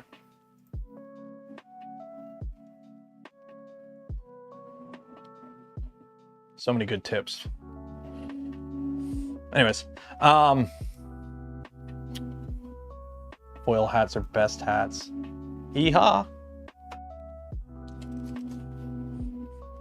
Got mine. Okay, so this is something that's been floating around. All the, ever since the whole manufacturing in America thing kind of started up, there's been like this whole group of people designing stuff using Send Cut Send to try and like make it in America. And one of the things they wanted to do was a toaster. And then this guy made this. It's a little 3-wheeled go-kart, using all like just stamped sheet metal from like Send Cut Send, right? I have that go-kart that I was gonna make a bike, and then I'm like, this is annoying, because I suck at CAD, so I stopped doing it.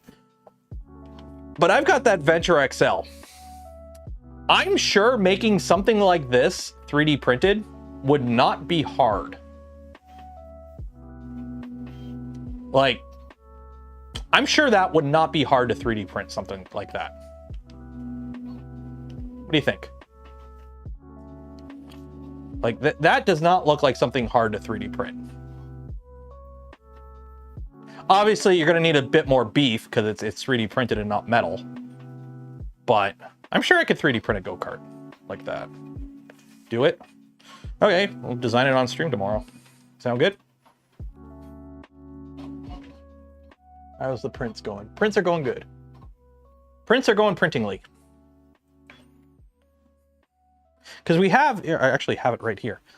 So if you remember, I started working on a video series last year. I never got far, but it was like, I was gonna 3D print a go-kart or a little bike. So I got the wheel and then an old extrusion frame.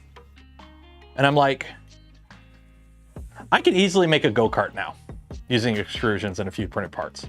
If put a T here, like I still have a bunch of extrusions. We might just make an extrusion go-kart, F it, and 3D print a seat and a bunch of stuff. Yeah, let's do that. Let's do that. Let's do that. Because this is 3D printed. Like this wheel hub here, like where how it mounts the extrusion, that's 3D printed. That's just carbon fiber PET G. And I've jumped on this and it holds my weight. So maybe that'll be tomorrow's stream project. We design a go-kart. Go-kart or quadcopter? We might do both. We'll see. We'll see. But yeah, something like this made out of aluminum extrusions and 3D prints would not be hard.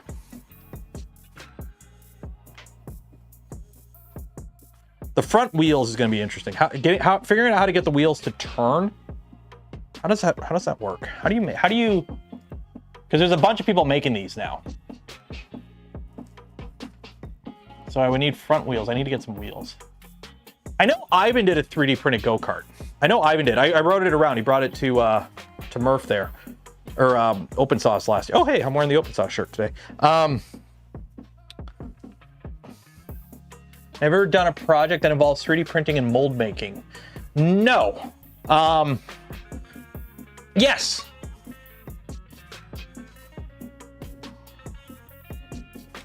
Yes, I did. A long time ago. Back during like season 1 of the channel. Not that I really have seasons. Sock. Haha! 6 years ago. Making a mold for silicone socks. Well, on my Voron 2.4 or 2.2. Yeah, I made a video on how to make DIY silicone socks. And you know what's funny? This exact method is exactly what Bondtech is still doing for the index, for the prototype indexes, because they're prototype, right? So everything's subject to change. So they're not going to bother to get tooling in place to make the socks for it until they like design is finalized. So they've been doing this exact method to make the silicone socks for the indexes for the prototype ones. It does work. The problem is with injection molding with 3D prints, it is more common on the resin side, because there are resins that you can get a decent amount of shots off out of, like, if you're shooting like ABS, like actual injection molding, like normal injection molding plastics like ABSs and whatnot, there are resins, high temp resins that you can use to make the molds. So what you still have like a metal shoe and everything for the mold, but the actual insert of the part itself is 3D printed, so you can easily swap that out, right? Because like you still need metal to clamp it to the mold, and where the hot end, or where the drop actually touches from the nozzle, that's going to be stupid hot, so you don't want that touching plastic. But the inside, you can use a high temp resin, and also with it being a high temp resin, you get that higher fidelity, that higher resolution. So you usually see it more on the resin side, where you're 3D printing molds, essentially, or mold parts or whatever for prototype. And again, they are prototypes because they do not last anywhere near as long as, say, even like an aluminum mold. And aluminum molds are usually used for prototypes because they don't last that long, but they're cheaper and easier to manufacture. So if you were to like try injection molding like a mold made out of like ABS, or even like going fancy with like the PPS stuff and whatnot, you would have to use a lower temperature plastic, because deformation would be something to worry about. You wouldn't want because it's not like the mold fails. It's like, oh, if parts start warping, then like the thing that's coming out of the mold isn't accurate. What's the point then at that point, right? So it's the layer resolution and the material properties of FDM plastics. Yeah, you could do stuff like Ultem, but why would you use Ultem when you can just use a resin machine on like a fuse or whatever? So, or a form, whatever. So you can do it. It's not really optimal and it's pretty niche. So like silicone socks are a good example. You can do a PLA mold for silicone. That works. It really depends on the type of plastic. I've seen people do it for like Warhammer parts where they make molds. Also, if you're trying to do a negative of a negative. So for example, Daryl off Earth, we just talked about him a minute ago. What he does is if he's making a bunch of stuff, he'll 3D print a part. Okay. So actually, let me grab a dummy helmet here. Actually, no, I can't reach that one. Do I have a dummy? Yeah, this will work. Okay. So I don't know why this has been a garbage bucket. So you print your helmet, and then instead of finishing this, like this is 3D printed. That's CF PETG. I bonded it, I sanded it, I got it smooth, and I turned it into the helmet. So what you do is you get your helmet or your printed part, you clean it up, you make it real smooth, you make it real shiny and whatnot, and then you use this to make a negative. Okay, so you use this, and then you pour over like a silicone or whatever, like a mold silicone. You let it dry, you peel it off, and then you use that to cast your final product. So if you had to make like a dozen ODST helmets or armor that you want to have that's flexible, so you want to cast it in like a rubber or something, you can use a 3D printed part to make the master, and then you make a mold out of that, and then you use that mold to cast your production. So there's a lot of ways you can use additive manufacturing in molding that aren't directly injection molding. So.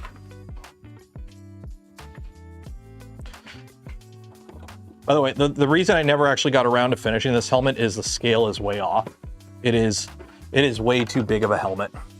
It is way oversized, so I never finished this. I printed it and I went, that don't look good on me. And then I'm like, I'll print a smaller one, and then never got around to it. So.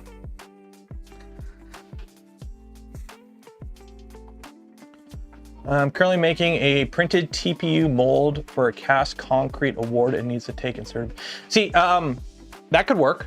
TPU would be kind of nice because you could peel it away. What I would personally do is design the mold to be separate parts with like a wrap or something to hold it together.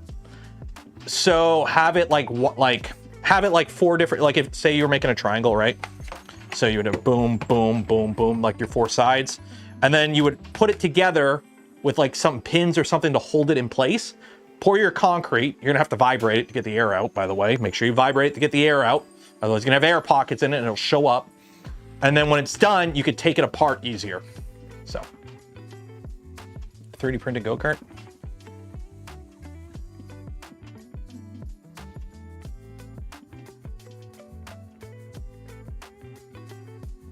Yeah, no, I saw him.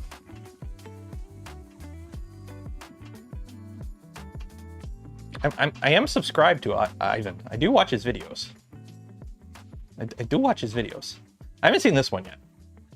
I was gonna watch this one. I haven't seen this one yet. Also, this is another thing I want to try. 3D printing a boat, because I have the big printer there. So I've got a bunch of leftover PETG from the Gundam project. I got like 5 or 6 kilograms of leftover PETG out of the 50 that I got. So I want to try printing a little boat in multiple parts and then glooping it together and seeing how it holds up. So I'm actually kind of disappointed he's not getting more views on these videos.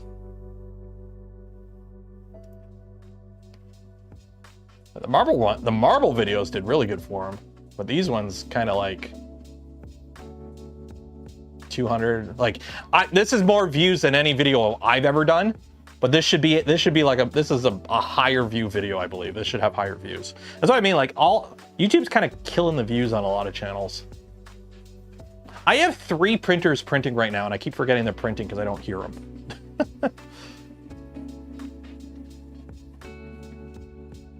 Such is life on YouTube. Yep. I mean, it's a good thing they announced that the job rate in my city has gone up another %. Gives me a lot of options when the YouTube train finally pulls into the station. So if you want to help support the channel, the content I create, and the things I do, consider becoming a channel member, Patreon supporter, or go shopping using some of the affiliate links in the description below. Some of them, like 3D Gloop or Gamer Subs, use code Canuck and save some money. And you support the channel. Although we all know the coolest people are those that gift memberships. They're the coolest people in chat. You're cool, aren't you? Yeah, I know they converted a treadmill to a printer. It's the most practical belt printer in 5 years to come out.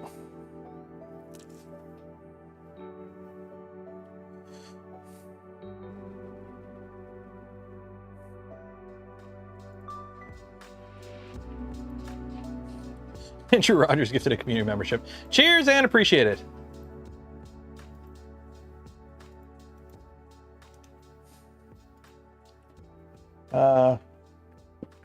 Michelle Rumble. Nobody's promoted Rumble on here in a while. Yes, I saw Proper Printing's video on the X1C conversion. It was exactly what I thought it would be, a lot of work. That printer does not want to be switched over to another controller.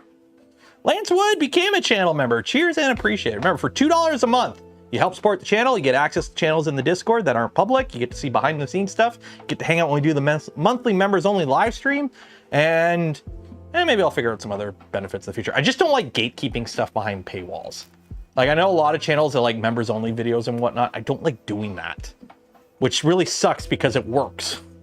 So this is really cool. This is the stuff that 3D printing is cool for. So Cooper from Rack Robotics. Oh, you need. Now we have labels that's going to indicate the front of our fixtures. So you 3D printed this little jig here. So you take your cardboard box, you just put that there, and watch. Boop, boop, boop. Done. See, stuff like that is where 3D printing shines. Being able to just quickly fab up stuff like this. This is where 3D printing shines. That kind of stuff. The problem is the market for that is also, yeah, sure, you can buy one, but it's right there. Email us for a quote. So you know it ain't cheap. And I don't know about you, that looks 3D printed as well. CoreXY belt printer. Those exist. There's already a few of them out there. The problem is not the CoreXY, the problem is the belt printer. There is a reason belt printers never really caught on. It's because they kind of suck. Like the belt material itself, getting consistent layer adhesion or bed adhesion on a belt printer has been a nightmare since the beginning. There's like really no way to get a perfect bed. It's not like, you know, a textured PI flex plate with Vision Miner. That shit works with everything. You can put that on any 3D printer, it'll work. But you can't do that on a belt printer. You have to have something that can, you know, handle the belt, handle the minimum diameter of the rollers. So you have like a fabric or something, and then fabrics, they tend to get clogged up after a while. You got to refresh them. You can't really put bed adhesion helpers on. Like it, there's that whole nightmare. And then also the fact that pretty much everything designed to print on a 3D printer, whether consciously or not, is designed to be printed this way. So, find a part here. Okay. So for example, a part like this, okay, it was printed like this, but you would have to print it like this. Now this is a kind of chonky part, so it's not a really good example, but take a look at a Voron AB motor mount. Okay, a Voron AB motor mount. It's pretty thin. It's only like 5 millimeters thick. It's not thick, and it's long. So if you were to print that on a belt printer, the entire thing would be held together with layer adhesion instead of, you know, big flat plates stacked on top of each other. It'd be like slice, slice, slice, slice, slice on a 45. So a lot of objects would not be printable on a belt printer without support. because they're not designed to be printed in that orientation. And a lot of stuff that requires certain material properties, like anything designed for like a printer part or whatever, you're probably going to see a decrease in performance. In fact, I did a video on that years ago. Years ago, I covered it in a video. See, this is a funny thing. I've been doing videos for so long. I've done videos on stuff like belt printer. This was an old video. Old video. 4 years ago. This was 2020. So belt printer, look how shiny that is. Okay. Also, they cheated the video, so it's the same spool. It never runs out. But anyways, so I printed a bunch of parts, boron parts, in different orientations. And yes, I used a bucket of brass to test them when it failed. Super scientific. Okay. But I printed some parts on a 45, and they failed horribly. They failed horribly because you're relying entirely on layer adhesion. So is there a patent? There's a patent on being able to have a printer that moves this way and a continuous belt underneath, I believe, or the belt being vertical. I think that's what it is. You can't have the belt. You can't have the thing vertical. That's why it's always on a 45. So you can't have it vertical and then have the belt printer move through it. It has to be on like a 45. So the old original channel logo. Old. I think I made that video before I even started really streaming regularly. But yeah, there's a patent issue as well.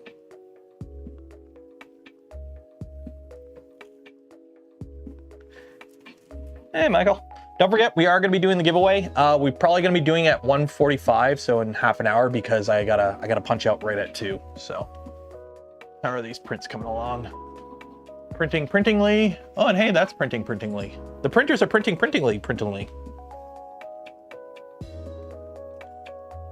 See, gloop.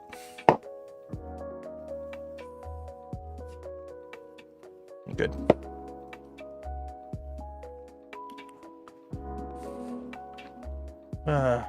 Jurassic logo. What? Is that the TeamSpeak logo? As your icon, Pugwash? TeamSpeak. Oh man, haven't seen that in a while.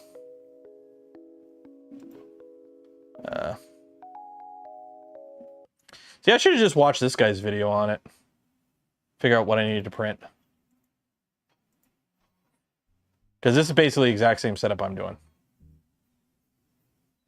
Ant heads. And I don't know what hot end he used.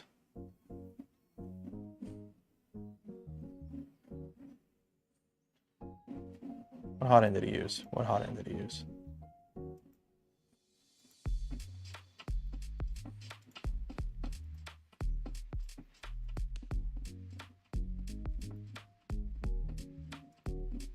What's the hot end he uses today? I don't think it says. What hot end is it? Where's the hot end? Show me the hot end. Ah, too quick. I think they're Revos. Well, it's going to be taller than a standard boron because you have to have room above it for the top hat, because you have the umbilicals now. I'm hoping to avoid that by using a printer that's already tall, which means I might need 2 crossbars. We'll see. But I'm trying to avoid having a top hat because I literally, where I'm going to have this printer living, I don't have room for a top hat. I literally have like 3 inches above the printer as it is. So I'm going to basically sacrifice Z to have a more cleaner package. Use Rapidos? Okay.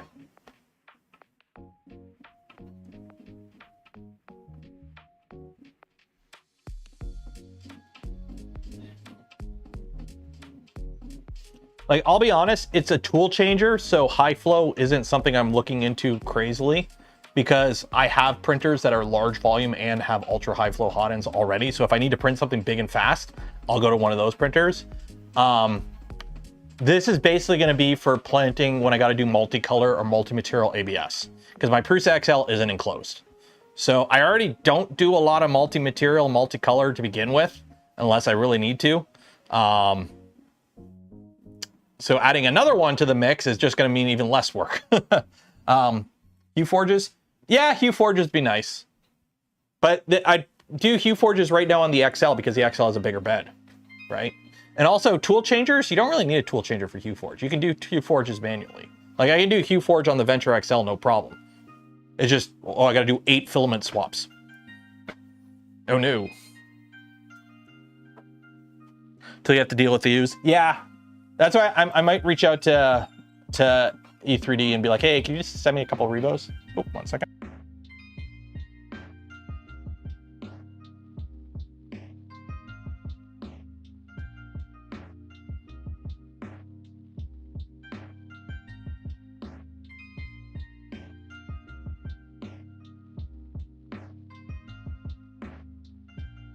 Everything else is going. Oh, okay. All right, have a good day at work. The top out extension is about 200, 250 millimeters. So if you are not going to have a top out, you might lose that. Oh, I know I'm going to lose that volume in Z. This is the reason it's going on Tallboy, which is it's a 330 by 330 by 400 printer. So I'm probably going to be knocked down to like 300 on the Z, which is fine. I have a printer with 600 millimeters of Z if I need more Z. Have thoughts on the Snapmaker U1? I did a video recently talking about all the recently announced printers. The U1 honestly looks fine. It's just I don't like Kickstarter. So I'm a big fan of waiting till production units exist before. Everyone in video game land, hey, do not pre-order. And everyone's like, okay, but with 3D printing, everyone pre-orders. I don't like it. Wait until, if the product is good, the product will be good and it'll be worth the money. The problem is with Kickstarter, you are paying for something that nobody has yet. Every unit that reviewers have are pre-production units. Who knows how the units are going to be once they're in production, right? Stuff changes between pre-production and production. And you're basically paying for a product that doesn't exist yet. So I'll be honest, Kickstarters with 3D printers as of late, if a big company is doing a Kickstarter, odds are that Kickstarter will succeed and you will get a product, okay?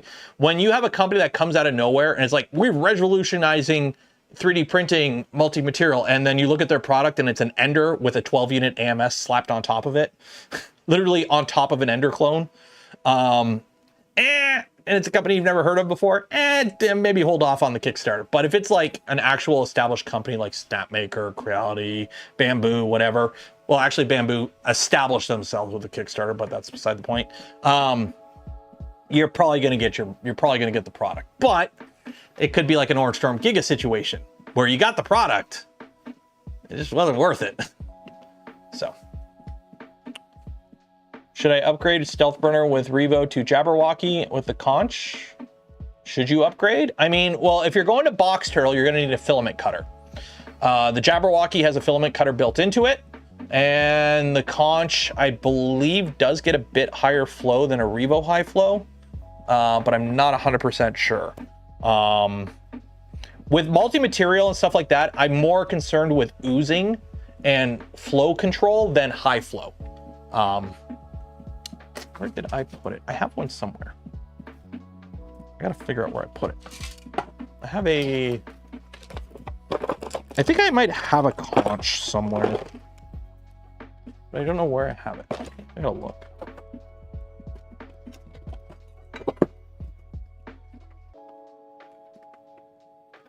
I don't know where it's at.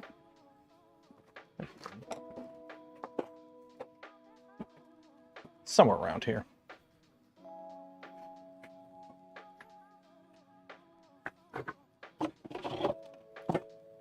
Ooh. Yeah, I do have a conch.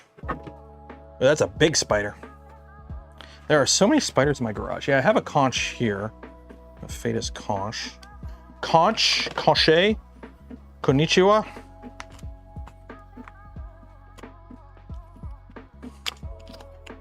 I haven't put in anything because I haven't put in anything. Yeah. Behold the conch.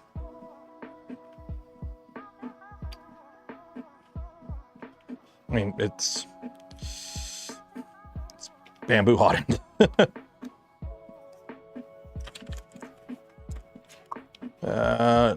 Is the conch plus 0.4. Cool. This one's designed for the bamboo. Do I even have electronics in it? I haven't even looked. I've never actually looked at the conch. They sent it to me, and then I stopped using my bamboo, so I never put it in anything. It doesn't even, oh, it doesn't even come with a heater. It doesn't even come with a heater. When printing PLA and TPU with an enclosed printer, keep the front door closed and top open. Cool. Comes with an extra sock, which is nice. But yeah, no extra heater or anything, so.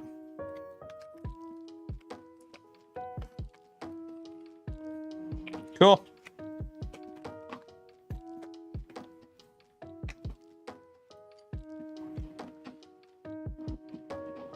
You know what Z speed you might be getting for the tool changing?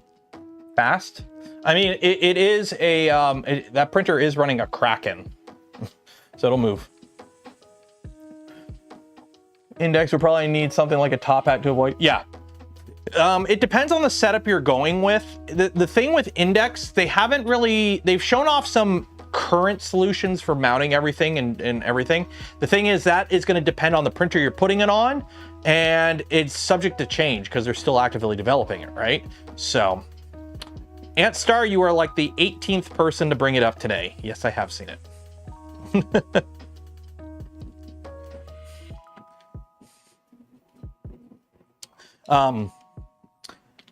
Yeah, it's going to depend on what printer you're putting it on, how you're mounting everything, how you're feeding the filament to it, and that's going to depend on the orientation. Like, for example, I'm planning to put it on a Trident and use the space along the back. So, you know, on a Voron, let me pull it up here.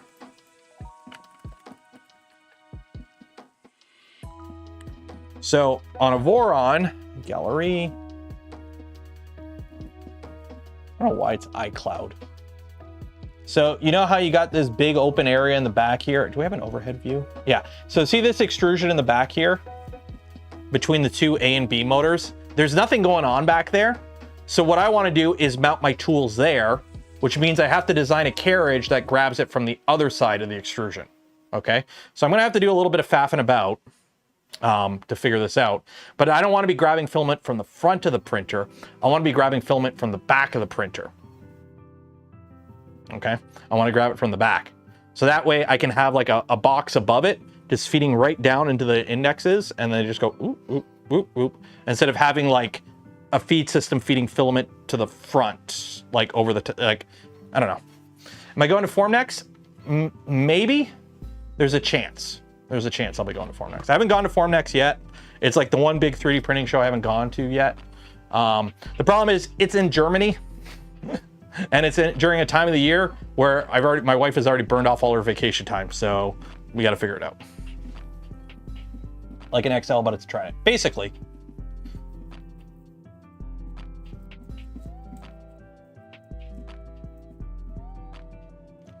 Pick up macros. Lee Smith, we were on Clipper here. You can easily change macros. You just change it.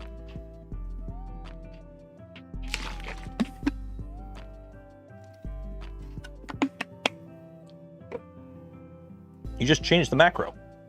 This is Clipper. This ain't bamboo. We can do what we want with our printers. I mean, you can do it with the bamboo, but you got to rip out all the electronics to replace it with firmware, as John found out.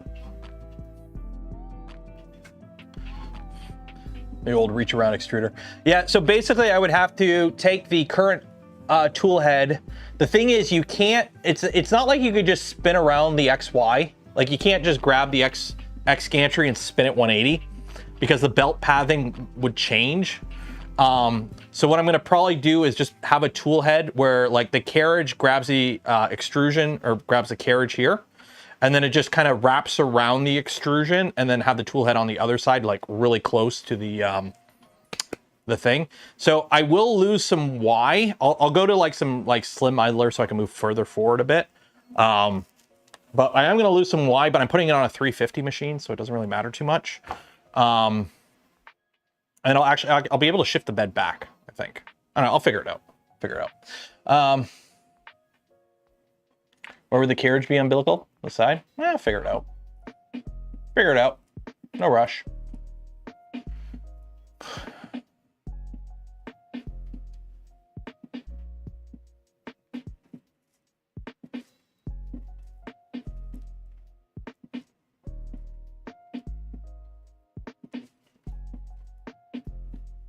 Say I built a tool changer with clipper and it's not just a, what do you mean it's not just a macro change? Like you tell it where to go in the XYZ position to change tools. Like index is easy. When you do a tool change, it's you move it to XYZ position 1, which unlocks it. And then you move to XYZ position 2, which is wherever the tool parks. And then it goes there and magnets grab it, and then you do a reverse. And then you move to tool position new 1, and then you engage the extruder slightly, which grabs the new tool, and then you back off, and then you go off. So it's just moving around in XYZ. You just move here, move here, move here, back up, print. So it's all macros. It's all macros. Got to get your macros in. Be moving in the opposite direction. Yeah, you just tell it to move to, instead of moving to X, instead of moving to Y0 to grab a tool, you move to Y300 to grab a tool. You could tell it to move in different directions.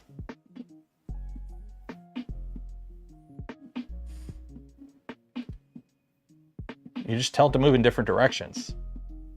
You can move, yeah. Could rotate. Well, if I'm going to rotate the axis, I'm just going to spin the printer around at that point. I was going to take the printer and just spin it 180. Spin it 360 degrees and walk away.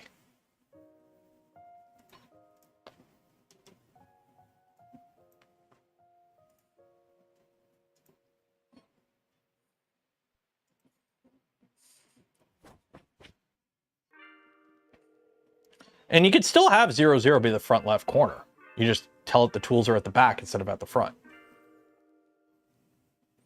I mean, I've got a ProForge, the tools are on the side. The tools can be anywhere. You just have to tell it where the tools are and adjust your macros accordingly.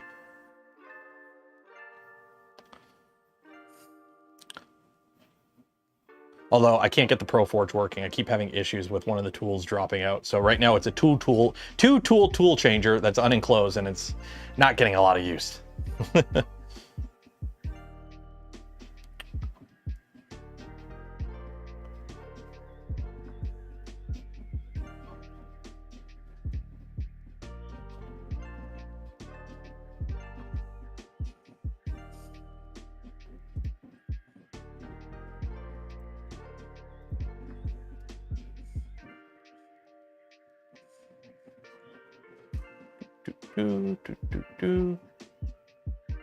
I should probably start getting ready for 3D Printopia. Shouldn't I? When is 3D Printopia is coming up? Not this weekend. So I got this weekend, next weekend, the weekend out. I got 3 weekends. Okay. Yeah, the rat rig index that they were testing has the tools in the back. Yeah, there's you can put the tools anywhere where the tool head can reach, essentially. You just have to adjust your macros accordingly. So.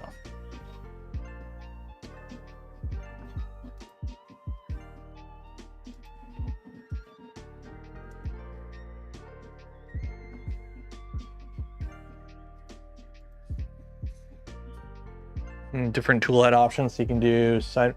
I mean, here's the thing, the tool head itself will probably be a standard thing because you have to have electronics in it for the heating is inductive. So you have to have an induction coil in there or part of an inductive coil in there. You're also gonna have the temperature reading, which I believe is infrared.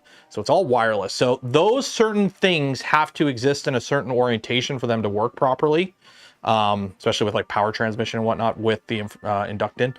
So certain things have to be within certain locations for it to work. So essentially you're going to have like the extruder to feed path to like, you're going to be able to mount it on different carriages, but I think like the tool head itself is going to be here's the tool head, put it on it however you want. Here's the bolt pattern, figure out how to mount it up kind of thing. Which is nice because it's easy for someone like me who has limited CAD skills because you just got to basically make a plate for it to mount to. instead of having to design everything. It just, the extruder, the heaters, all the electronics, it's all in one package already. And you just slap it on something. All the ones that we have seen so far publicly are outdated, by the way. The design has changed. I don't know by exactly how much, because when I was talking to them last, it was like, yeah, this is what we're planning to do with it to change it. So I know what they're changing, but I don't think they've released any of the changes yet, because it might have changed again since then. So it'll be like a pre-set up. Here's your tool head, mount it to a printer carriage, right? So here's your Voron carriage that somebody's made a design adapter for. You take your index tool head and you mount it to that, and then you figure out where you're mounting your tools, and then you set up your macros accordingly. Boom, done. The advantage with the index, you don't have to worry about anything for the tools. You can put an index on pretty much any existing printer, as long as you could change the firmware, because you just need some macros and like being able to PID tune it and shit, right? Because you still have one extruder, so you can reuse your old extruder motor or connector like driver. You still have a heater, and the heater will plug into a normal heater plug on your motherboard or your controller board. Your thermistor, same thing. I think it's a tool head board in it that's USB, so it talks to it like Clipper. So you don't even need, actually no, because it has a tool head board, so I don't even think they're driving it. I can't remember. I can't remember how much is going to be on the tool head board and how much is not. I think they wanted it all on the tool head board and just USB. Or CAN bus. I'm not sure. It's been a while since I talked to them, and stuff was up in the air with them as well. But that's what I mean. You can just put it on any printer. And the problem with like Stealth Changer, you need CAN bus, because you have to have 5 completely independent tool heads with 5 completely independent heaters, independent thermistors, independent motors, independent drivers, independent LEDs, blah, blah, blah, blah, blah. So you need a system that can support all those independent things. Index is like, I'm just gonna grab this tool. This is my tool. I'm gonna grab this tool now. This is my tool. You don't have to worry about like wiring this shit up. You just need filament going to it. So you could put these wherever. They just have filament going to it. And as long as this can grab it, you're good. So.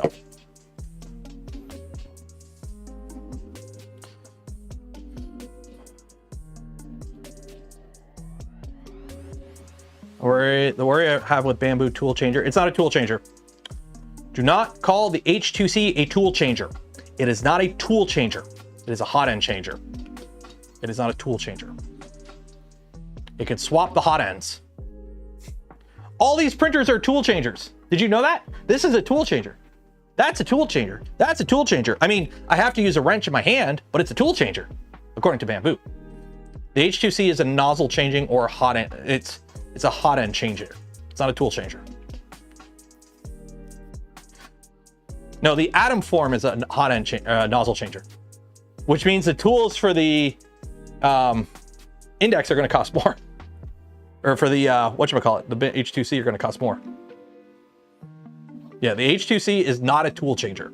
It is a 6 hot ends. It's a tool head with 1 fixed hot end, and then the ability to swap out to 6 other hot ends that cut the filament on it, so you still need an AMS. So you need 2 AMSs, because you have to be able to feed 7 filaments to it.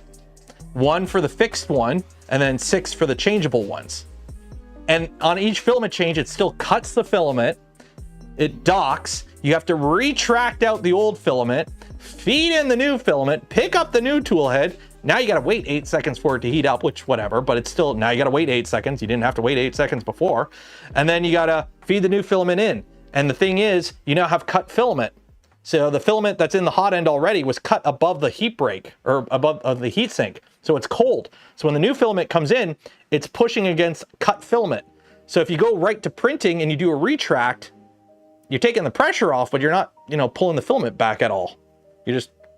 So you're gonna have a little bit fuzzy, not as good filament control, flow control for that first little bit, unless you do a purge or a prime. So yeah, they basically did what Swapper 3D or what Atom Form is doing with the Palette 300, only in a much more complicated way.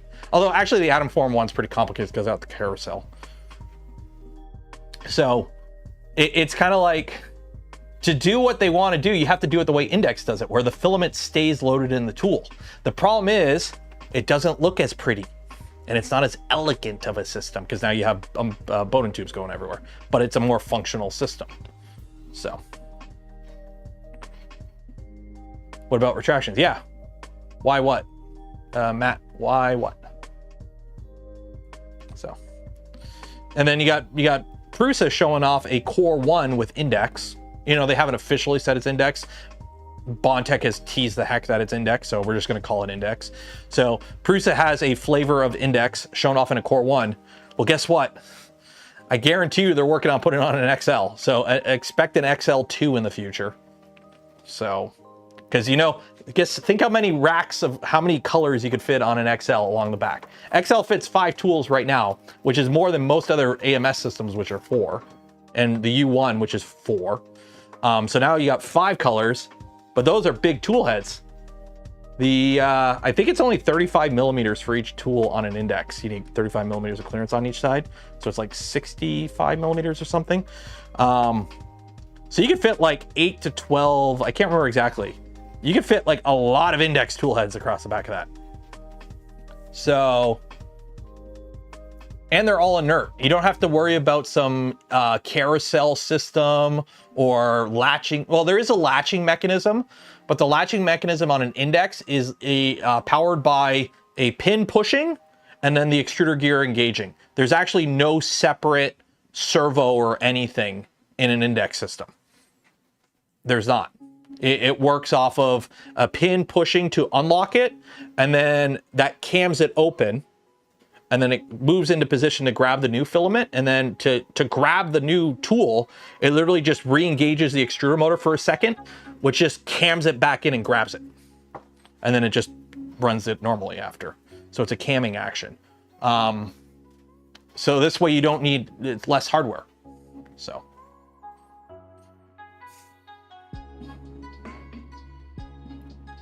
Widely accepted and used. I don't know like when it's gonna be, they're aiming for the end of this year for release. Formnext is at the end of this year, so expect something around Formnext probably. I mean, Steve,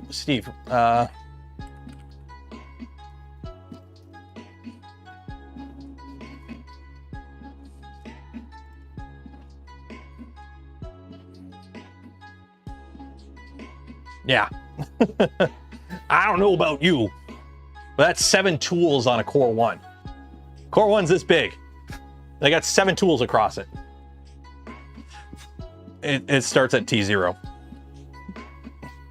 And heck, there might even be a T7 hidden behind here because of the angle.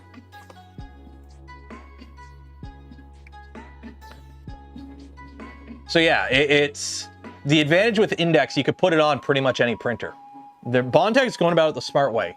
They developed a system and they're willing to like work with other companies to put it in place. It's like the CHT nozzles. Bondtech owns the patent on CHT nozzles, but in case you haven't noticed, pretty much everyone has a CHT nozzle because they're willing to work with companies. So. That picture wanted me to buy a Core 1. I mean, I do have an affiliate link for Prusa, and I do like their printers, so if you want to buy one, yeah, click the Prusa link.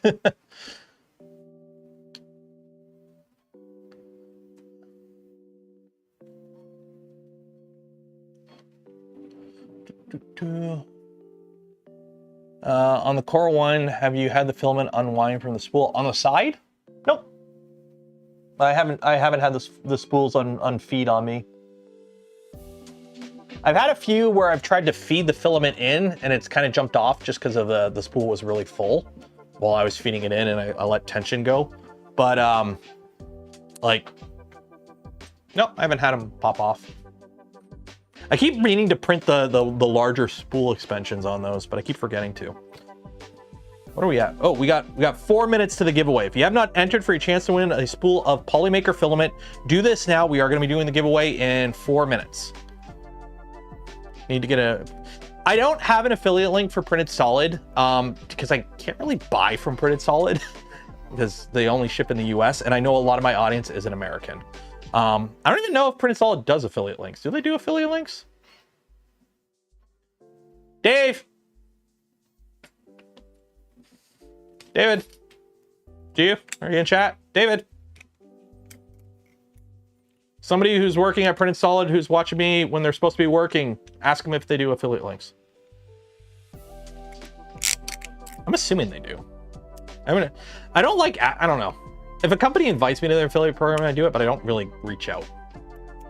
I am so bad as a YouTuber. I do not monetize my stuff anywhere near as much as I should be doing. I should be whoring myself out to companies for affiliate links and shit to give away and whatnot, but I don't like doing it.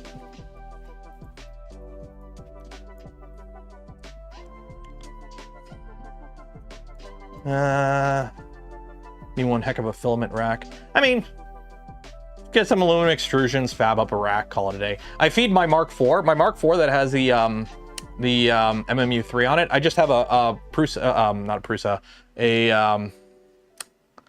a Repcord rep box above it, and I just feed the filament right down into it. Here, 1 second here. 3D printer. Let me find the picture of what I need to show you.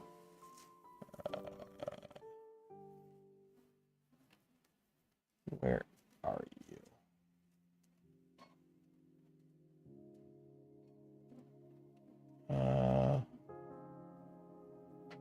That is not that.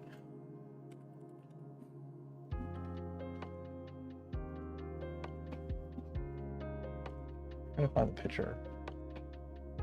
Should be around here. Yeah. So like this is how I feed my Prusa Mark IV. So I got Prusa Mark IV here. It's got the MMU3 on it, and then I just have a rep box above it. So the rep box just feeds into the buffer that feeds into the MMU3. It is a little bit of a rat's nest, as you can see from my little rat there, but it works just fine. So yeah, so just get like rep boxes or rep racks or some sort of cabinet where you can keep the filament dry, and then just feed them in. Just get a bunch of Bowden tubes that are, just get some 6.3 Bowden tubes or something.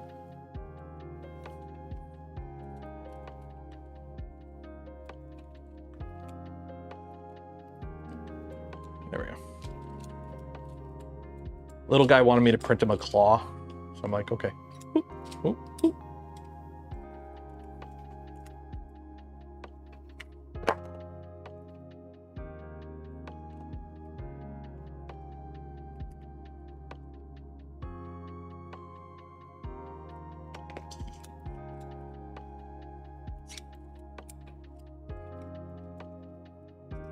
Yeah, I know, the claw, it's got me.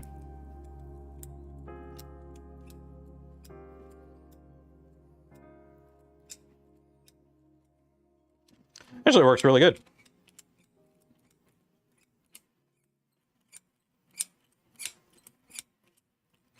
Needs a little oil on the hinges, but okay. Let's do this giveaway. If you did not enter, time's up. Okay, let's do this giveaway. There you go.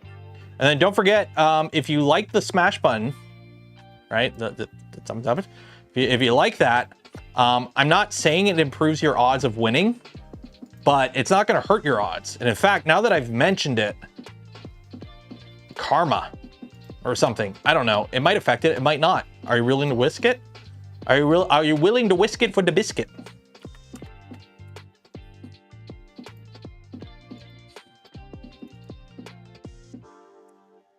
Oh, I know why viewership is down today. Silk Song came out. Everyone's playing Silk Song. That's why.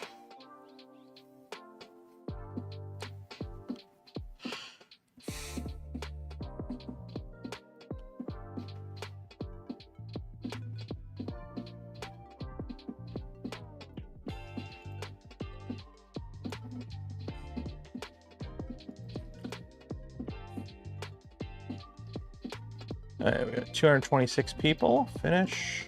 Random. Oh, we'll do the heart. 226 bots. There we go.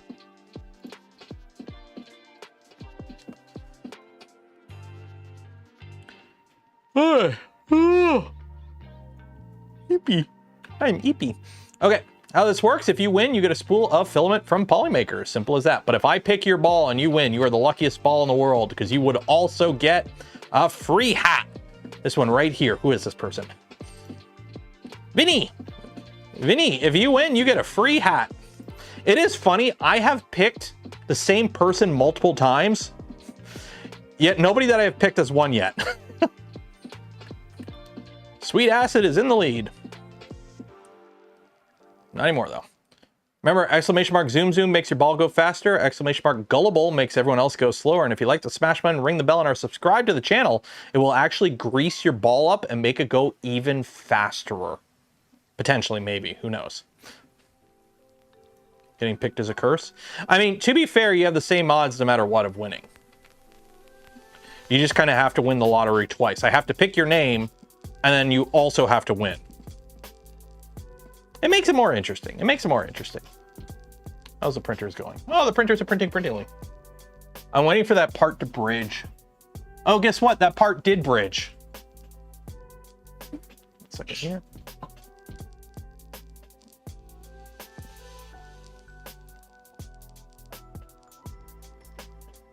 It did bridge. 1 second here. Who's in first? Hobo Banana? You got way in front.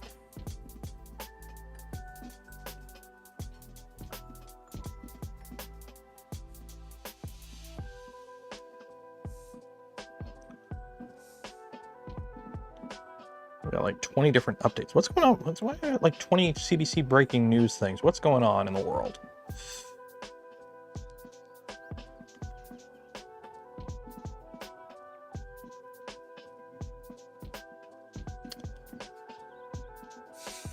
Makes you feel uncomfortable. Oh, well, Banana, you're gonna lose all. Oh. Tactical Printing is tactically in the lead. Tactically. All that M-Lock stuff they bought for their FGC 9 is finally paying off, apparently. There you go. Tactical Printing has won it tactically, in a tactical manner. Track designed by Lagovolos. So Tactical Printing, congratulations. You have won yourself a spool of Polymaker filament. There we go.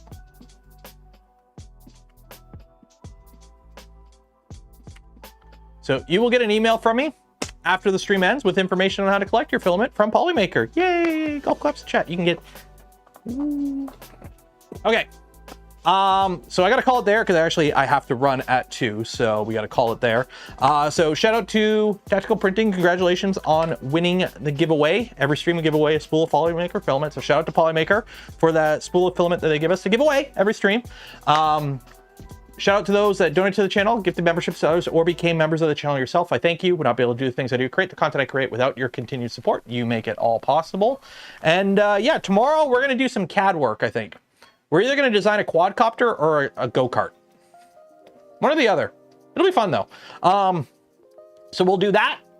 And then these will be printing Stealth Changer parts. And then I got to reach out to a company or two to see if I can get some consistent... The problem is I have a bunch of hot ends, but they're all different. So it'd be nice to have like all the exact same hot end to make sure I don't screw it up.